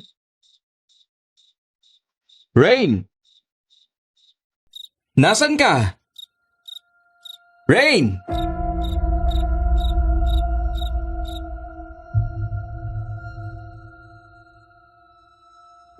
Tumakbo siya palabas ng bahay at sa bawat hakbang niya palayo, sa bawat segundo na dumadaan na hindi niya daw ako nakikita, ay labis na takot ang naging katumbas nun. Hanggang sa huminto siya nang may makitang bahagyang kumislap sa lupa. Nang kunin niyo ni Eric, agad niyang nakilala ang krus na pendant ng kwintas na ibinigay niya sa akin noong unang gabi kaming salakayin ng aswang. Ilang dipa mula doon ay nakita daw ni Eric ang isang kapareha ng tsinelas ko.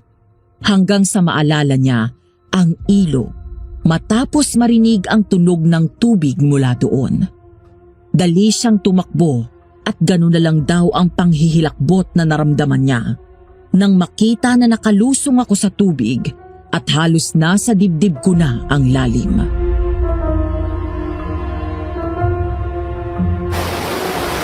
Rain!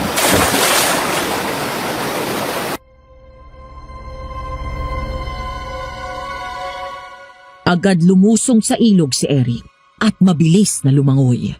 Hanggang sa nakita niya, di kalayuan mula kay Rain. Naroon sa gitna ng ilog ang aswang. Nanlilisik ang mga mata habang nakatingin kay Eric. Mabilis din daw itong lumapit sa akin. Pero nang kukunin na daw ako nito, ay bigla itong napaatras dahil sa hawak na krus ni Eric. Sinamantala niya yon at agad akong hinablot palayo. Nang tumingin sa akin si Eric, dilat daw ang mga mata ko pero wala akong malay.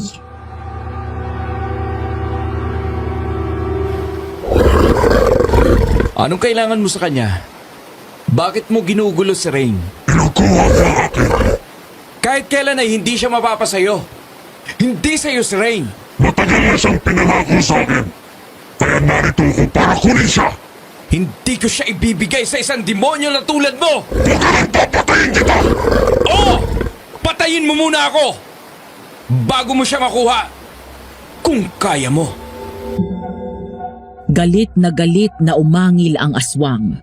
Nagtangka itong lumapit sa amin ni Eric, ngunit hindi nito naituloy. Lumangoy siya pabalik sa pampang, saka ako kinandong ni Eric at tinapik-tapik ang pisngi. Rain! Rain! Gumising ka!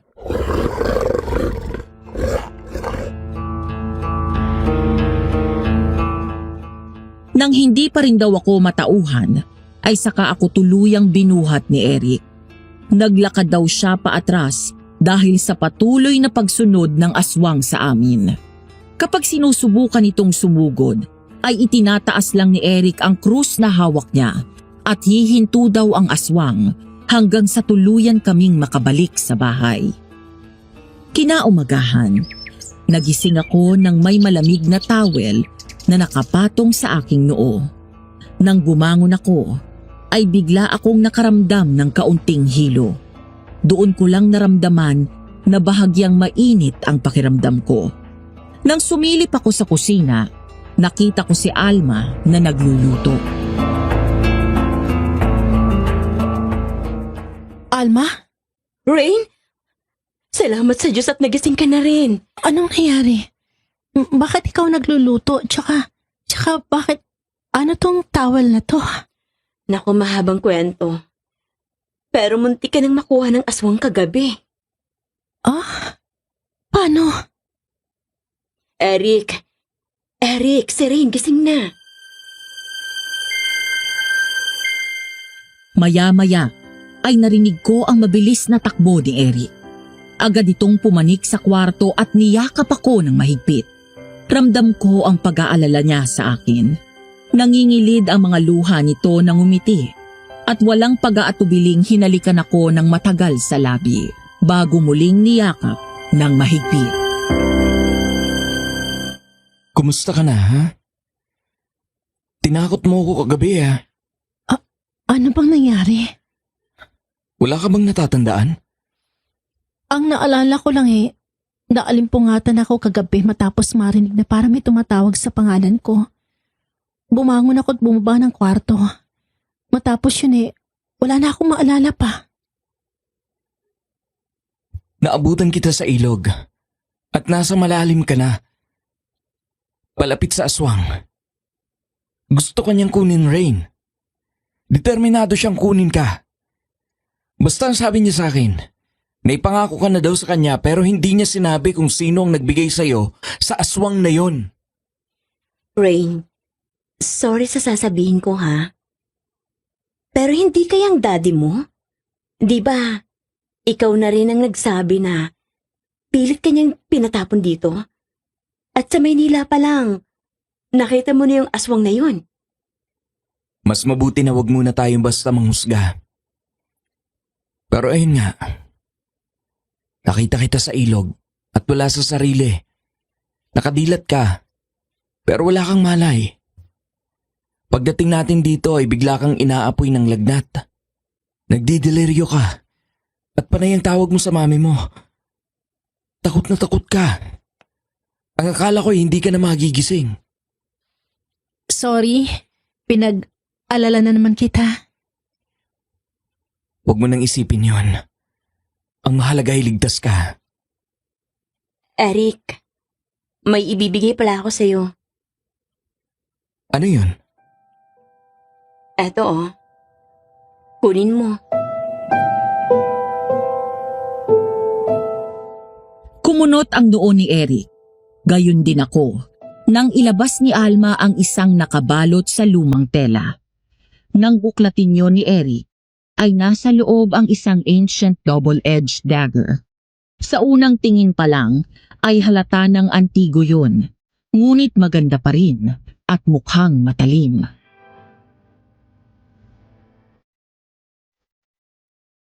Ano to, ate?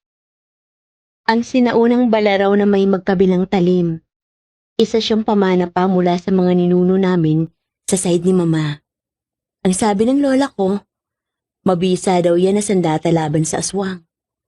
Minsan na ikwento niya na nagamit na daw ng lolo ko ang balaraw na yan at pinatay ang isang aswang. At habang nasa bayan ako noong nakarang araw, nakapagtanong ako sa isa sa mga nakakatandang albularyo dito at nabanggit ko ang tungkol sa aswang. Galing daw sa lahi ng mga Aragas ang aswang na gustong kumuha kay Rain. Ang pagkakaiba lang, itong aswang na ito ay walang sungay. Ngunit sa laki ng pangangatawan, liksi at lakas ay pareho.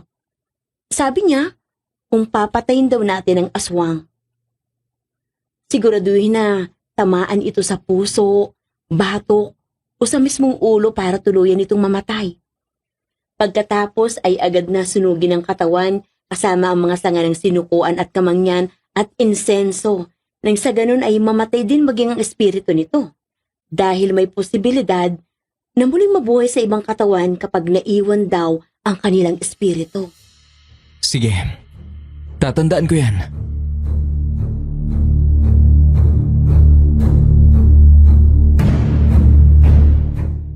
Isang gabi, habang wala si Eric at naiwan na naman akong mag-isa sa kubo, habang naghihintay sa kanyang pagbabalik, ay biglang dumating si Crisanto.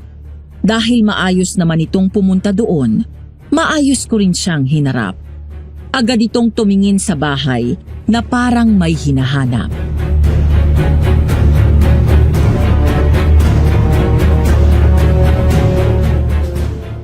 Hi, Rain. Hi, mukhang ginagabi ka yata. Oo. Hindi kasi ako mapakali sa bahay eh.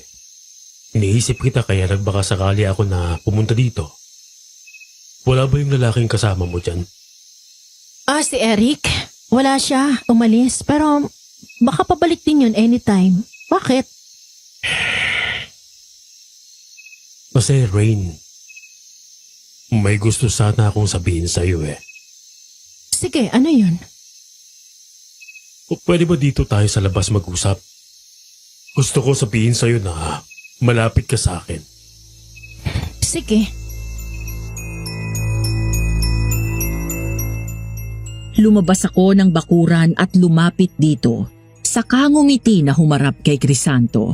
Napatingin ako sa kamay ko nang hawakan nito yun. Saka makailang beses huminga ng malalim.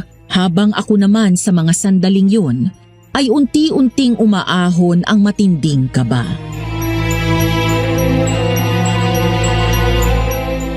Gusto ko lang sabihin sa'yo na gusto kita, Rain. Gustong gusto kita. At hindi na ako makatulog kakaisip sa'yo. Alam ko na may relasyon kayo ng lalaking kasama mo dyan pero sana bigyan mo ako ng pagkakataon. Sumama ka sa akin. I'm sorry pero mahal ko si Eric. At hindi ko siya maaaring iwan. Sabi ko na nga ba? At ganyan ang isasagot mo. Okay lang. Wala ka na rin namang magagawa. Dahil sasama ka sa akin sa ayaw at sa gusto mo. Anong sinasabi mo? Crisanto, ibaba mo ako! Saan mo ako dadalhin? Napasigaw ako ng malakas nang bigla akong buhatin ni Crisanto at isampay sa balikat nito. Nagpumiglas ako pero baliwala lahat yun sa lakas niya. Mabilis siyang tumakbo papasok ng kakahuyan papunta sa ilog.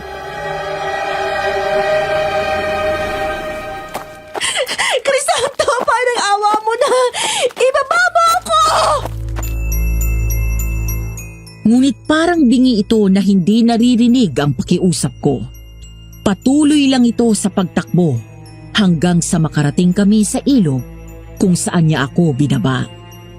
Nang muli kong makaharap ito, sa halip na si Crisanto ang aking makita, ang nasa harap ko na ngayon ay walang iba kung hindi ang aswang. Ngunit sa halip na magulat, ngumisi ako na siyang pinagtakan nito. Sabi ko na nga ba, tamang nakita ko.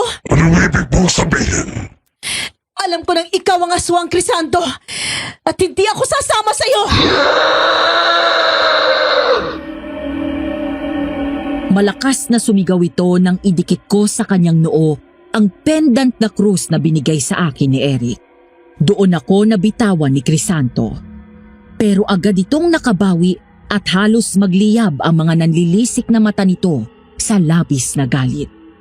Bigla akong sinakal nito ng mahigpit at nagawa akong iangat sa lupa.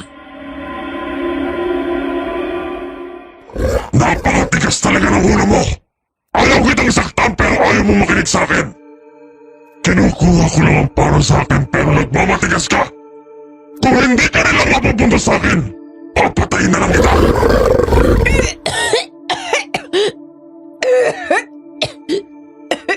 Rain! Sa kabila ng lagay ko sa mga sandaling yun, nakaramdam ako ng saya at pag-asa nang makita ko si Eric. Ngunit nagulat ako nang bigla akong ihagis ni Crisanto at gumulong ako sa damuhan. Mabilis akong sumagap ng hangin at umubo ng umubo. Samantala, sinugod ng suntok ni Crisanto si Eric na mabilis nitong naiwasan.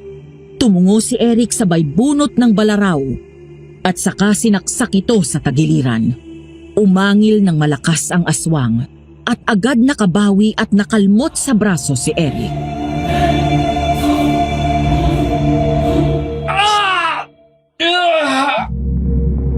Muling sinugod ni Crisanto si Eric na nahablot siya sa leeg at sinakal.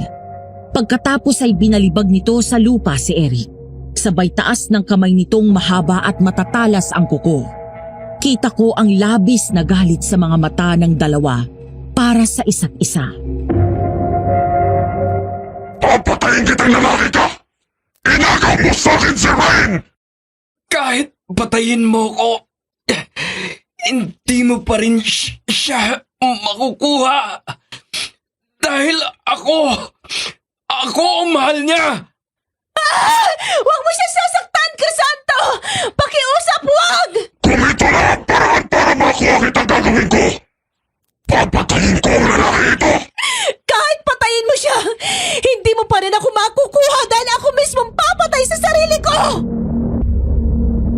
Mula sa likod ng suot kong pantalon ay binunot ko ang baril at tinapat ko sa sintido ko. Nakita ko ang biglang pagbabago ng reaksyon ng mukha ni Crisanto. Nakita ko ang takot sa mga mata niya at biglang binitiwan si Eric.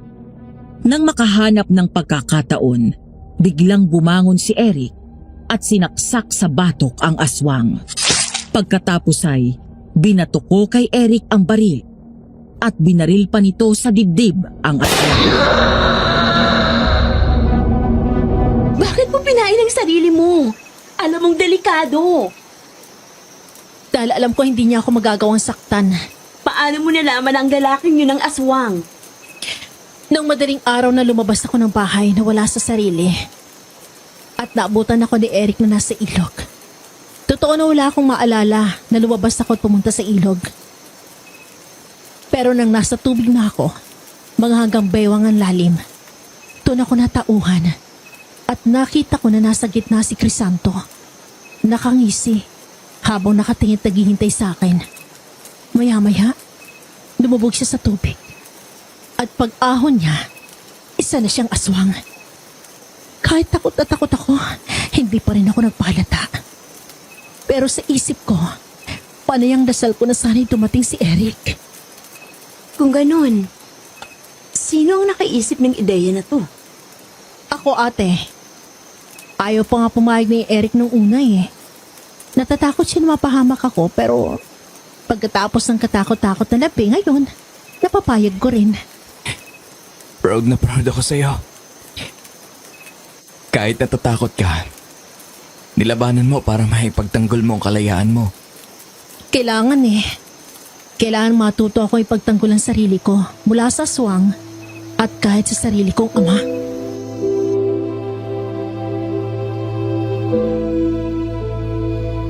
Ang lahat ng nangyari ng gabing yun ay isang plano para tuluyan naming matrap ang aswang at mapatay ito. Habang pinapanood namin na nasusunog ang katawan ng aswang, naalala ko ang magiliw na binatang nakilala ko doon sa ilog. Si Crisanto. Nakaramdam ako ng panghihinayang kung sana'y nakilala ko siya bilang isang normal na tao. Alam ko na magiging mabuti kaming magkaibigan.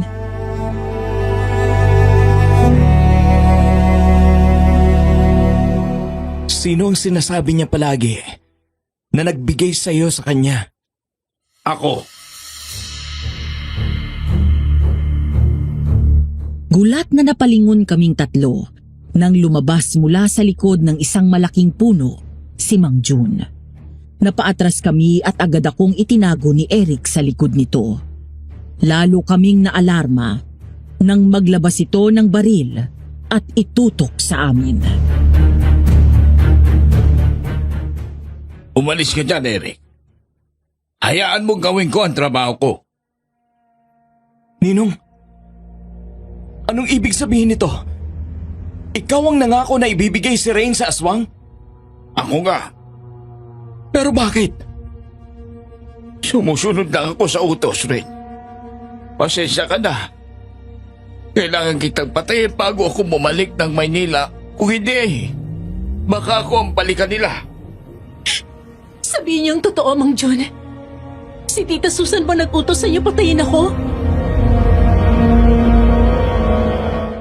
Dahan-dahang lumapit si Eric sa ninong niya at umangat ang kamay. Bakas ang takot at pag-aalala sa mukha nito habang sinusubukang abutin ang baril na hawak nito. Mahigpit akong kumapit sa damit ni Eric habang nabalot muli ng takot ang aking puso. Ninong, kapag pinatay ninyo si Rain, babalik ulit kayo sa kulungan at baka hindi na kayo makalabas pa. Gusto niyo ba na makakulong ulit? Habang yung mga nag-utos sa inyo, malayang nabubuhay. Hindi na ako makakaatras, Eric. Bina-blackmail nila ako. At kapag hindi ako sumunod sa gusto nila, baka ideamay nila ang buong pamilya ko at ipapatay din nila. Kung ganon, anong kinalaman ng aswang dito? Dahan-dahang binaba ni Mang June ang baril at napaupo sa lupa. Doon siya tumungo at umiyak. Maya-maya ay tumingin siya sa akin at biglang gumapang palapit at lumuhod sa harap ko. Nakaramdam ako ng awa sa halip na galit. Kung tama ang hinala ko, hinding-hindi ko palalagpasin ang lahat ng ito.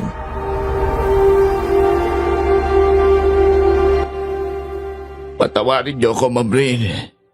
Patawarin niyo po ako. Hindi ko gusto na patayin kayo pero ipit na ipit ako eh. Ang aswang na yon, malaki ang pagkakasala ko sa kanya. Bago ako makulong ay napatay ko ang nanay ni Crisanto. Hindi ko alam na may lahi silang aswang. Galit na galit si Crisanto sa akin at gustong-gusto niya akong patayin pero nagmakaawa ako. Hindi niya ako pinatay. Pero kapalit ng pagpatay ko sa kanyang ina, kailangan ay buhay din ng maging kapalit. Hindi ko agad nagawa ang naipanghako ko dahil nakulong ako ng mahabang panahon. Nang makalabas ako at makapagtrabaho nga sa pamilya mo, ma'am, nagulat na lang ako nang biglang dumating si Crisanto sa bahay ninyo. Noong gabing iyon, eksakto naman na lumabas ka mula sa bahay at nagpunta sa garden. Nakita ka niya at agad nagkagusto sa iyo. Ikaw ang ginihingi sa akin ni Crisanto, kapalit ng nanay niya na napatay ko. Kaya ba binigay mo ako sa kanya? Matagal tayo magkasama sa bahay. Buhay pa si Mami na ninalbihan ka na sa amin. Sa kabila ng pagre-rebelde ko, kahit kailan, hindi ko kayo pinakitaan ng masama. Paano niyo nagawa sa akin to?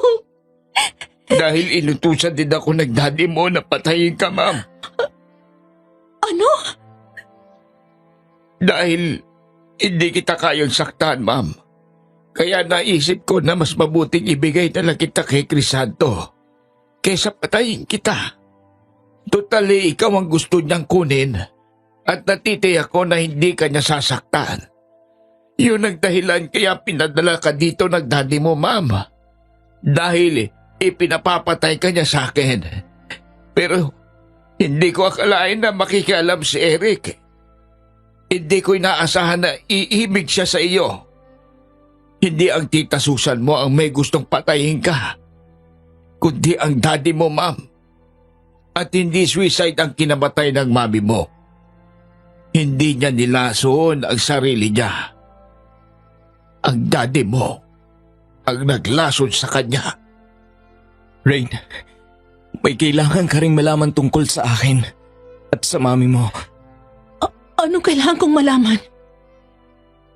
Hindi sa terminal ng bus ang unang beses kitang nakita. Dahil matagal na kitang kilala at binabantayan. Anong ibig mo sabihin?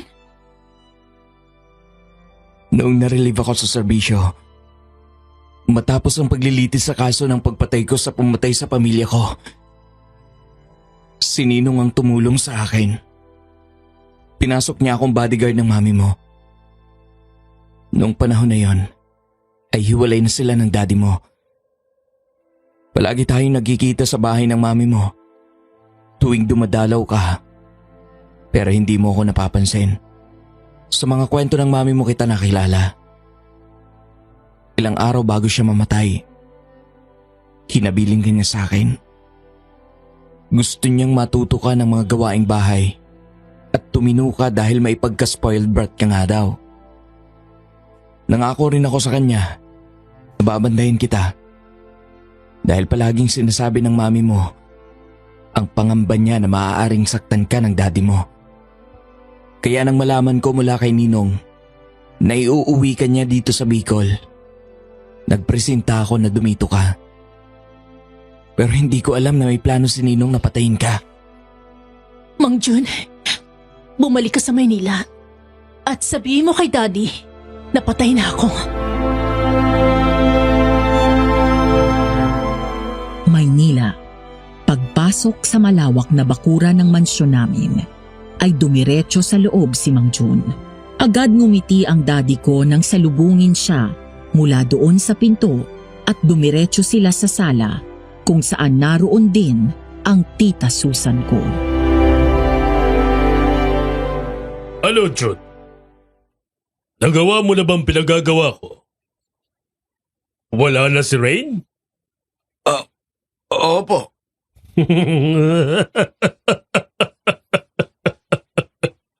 Mabuti kung ganun. Very good. Sa wakas, sa akin na mapupunta ang lahat ng kayamanan ni Melanie. Sir, dahil po ba sa pera, kaya pinapatay niyo sa akin si Ma'am Rain? May iba pa bang dahilan? Pero sir, anak niyo po si Ma'am Rain. Wala akong pakialam sa kanya. Ang pamilya ni Melanie ang dahilan kaya naging miserable ang buhay ko. Buka lang si Rain ng isang gabing pagkakamali. Pero pinilit ako ng mga magulang ni Melanie na pakasalan ng anak nila. Pinikot nila ako. Sa una pa lang ay wala na akong amor sa batang yon. Pinagpapasensyahan ko lang ang pagre-rebelde niya pero ngayon, wala na tayong problema. Napakawalang hiya mo talaga. Anak mo pa rin siya. Sarili mong dugo. Wala akong pakialam. Lalo ngayon at masusolo ko ng kayamanan ni Melanie.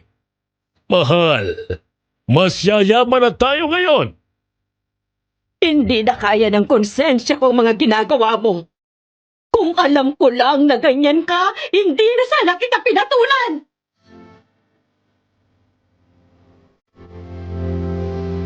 Matapos kong marinig lahat ng sinabi ng sarili kong ama mula sa kabilang linya, doon ako bumaba ng sasakyan, kasama ang mga pulis at pumasok sa loob. Kitang-kita ko ang gulat sa mata ng daddy ko nang makita niya ako.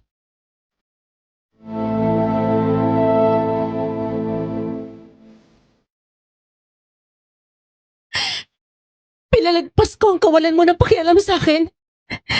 Kaya pala pinatapon mo ako sa Bicol dahil gusto mo ako ipapatay kay Mang Jun? Anong klaseng tao ka? Ayaw mo sa akin? Pues ayoko rin sa'yo. At mula sa araw na to, binubura na kita sa buhay ko. Magpapanggap ako na hindi kita nakilala at magbabayad kasi ginawa mo kay Mami. Traitor ka, Jun! Akala ko may kasunduan na tayo! Siguraduhin mo magandang magiging alibay mo sa mga pulis. Dahil hawak na nila ang mga ebidensya laban sa'yo. Mula sa mga conversation niya ni Mang Jun sa phone, hanggang sa mga CCTV footages na nakuha na namin. Rain, tutulong ako. Lahat ng nalalaman ko, sasabihin ko. Rain, sandali lang! Mag-usap tayo, anak! Rain!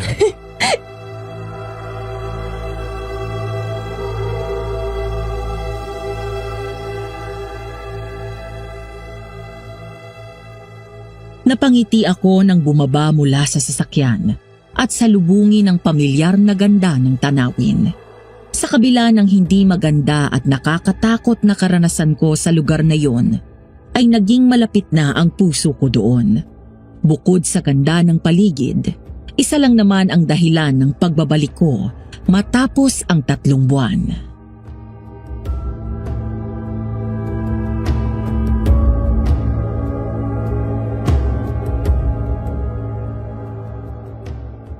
Sigurado ka na ba sa desisyon mo?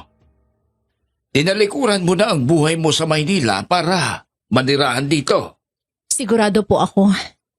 Dahil dito ko natagpuan ang kapayapaan at masayang buhay na inakala ko matatagpuan ko sa piling ng sarili kong pamilya. Alam niya na ba ngayon na ang balik mo? Hindi po. Ma'am Ray, Rain na lang po. Hindi na po kayo naninilbihan sa amin. sige Rain. Maraming salamat at pinatawad niyo ako. Wala pong anuman. Kalimutan na natin yon. Sige na, pumasok ka na. Ilang linggo na yan nagmumukmuk dahil miss ka na raw. Sige po.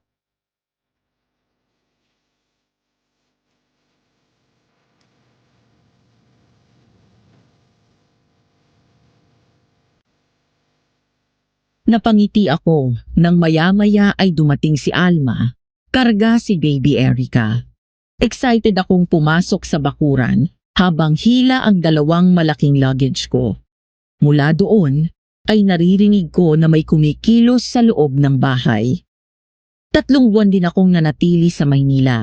Bukod sa inasikaso ko ang pagsasampa ng kaso sa daddy ko, nagbenta din ako ng ilang properties namin sa Maynila at nag-turnover ng kumpanya sa pinsan ko na pinagkakatiwalaan ko. Matapos yon, ay saka pa lang ako nakabalik dito.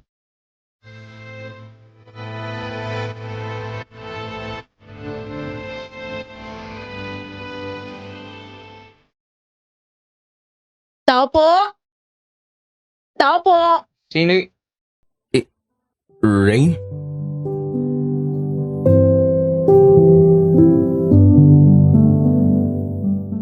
Napangiti ako nang makita ang gulat sa mukha ni Eric.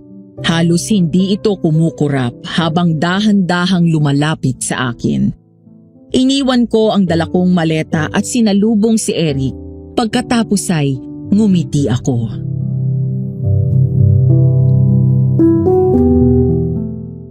Anong ginagawa mo dito? Ang akala ko, Umuuwi. Sa'yo. ang ibig mong sabihin... Oo, Eric. Mula ngayon ito ng bahay ko. At ikaw ng tahanan na uuwian ko. Dito na ako maninirahan. Iniwan ko ng buhay ko sa Maynila. Talaga? Hindi ka ba nagbibiro? Hindi.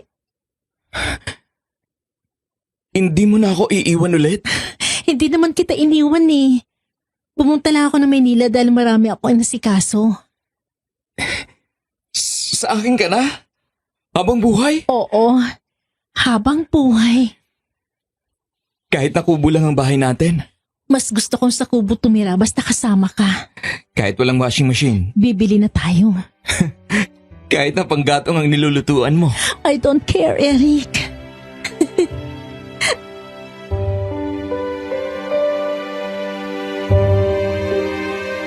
Natawa ako nang nagmamadali nitong hinila papasok ang dalawang luggage ko. Pagkatapos ay tumakbo ito palabas at binalikan ako. Saka ako binuhat at sinampay sa balikat nito. Napalingon pa si Eric nang marinig ang malakas na tawa ni Mang Jun at Alma.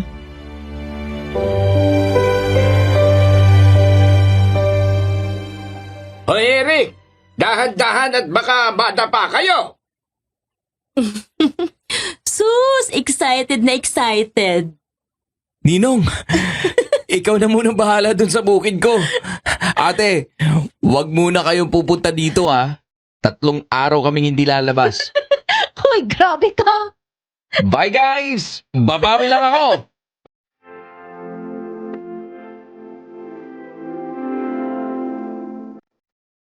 Noong unang araw na dumating ako doon sa Bicol, inakala ko na parusa ang naghihintay sa akin. Nagpaanak sa jeep. Pinagluto, pinaglaba, pumiga sa papag at ilang beses muntik makidnap at mapatay ng aswang. Hindi ko inakala na ang lahat ng yun ay magdadala pala sa akin sa isang pag-ibig na hindi ko inaasahan na darating pa. Kasalukuyan nang nakakulong ang daddy ko dahil sa pagpatay niya kay mami at sa ilang ulit niyang pagtatangka sa buhay ko. Kami naman ni Eric ay naninirahan pa rin dito sa Bicol. Kinasal na kami at may 3 malulusog na anak. Lumaki na ang lupa namin at nakapagpatayo na rin kami ng mas maayos na konkretong bahay. Minsan, sa tuwing iniisip ko ang mga nangyari, hindi ko maiwasan na makaramdam ng lungkot. Pero wala na akong magagawa at nakalipas na yon. Kaya naman nangako ako sa sarili ko na bubusugin ko ng pagmamahal ang mga anak ko na hindi ko naranasan mula sa sarili kong ama. Ano kaya ang masasabi ng mga tagapakinig natin sa kwento ko, Madam Venus? Mayroon din kaya silang karanasan na gaya ng sa akin, sa aswang man o problema na pangpamilya? Sana ay may natutunan kayo sa aking kwento. Hanggang dito na lamang. Nagmamahal, Rain.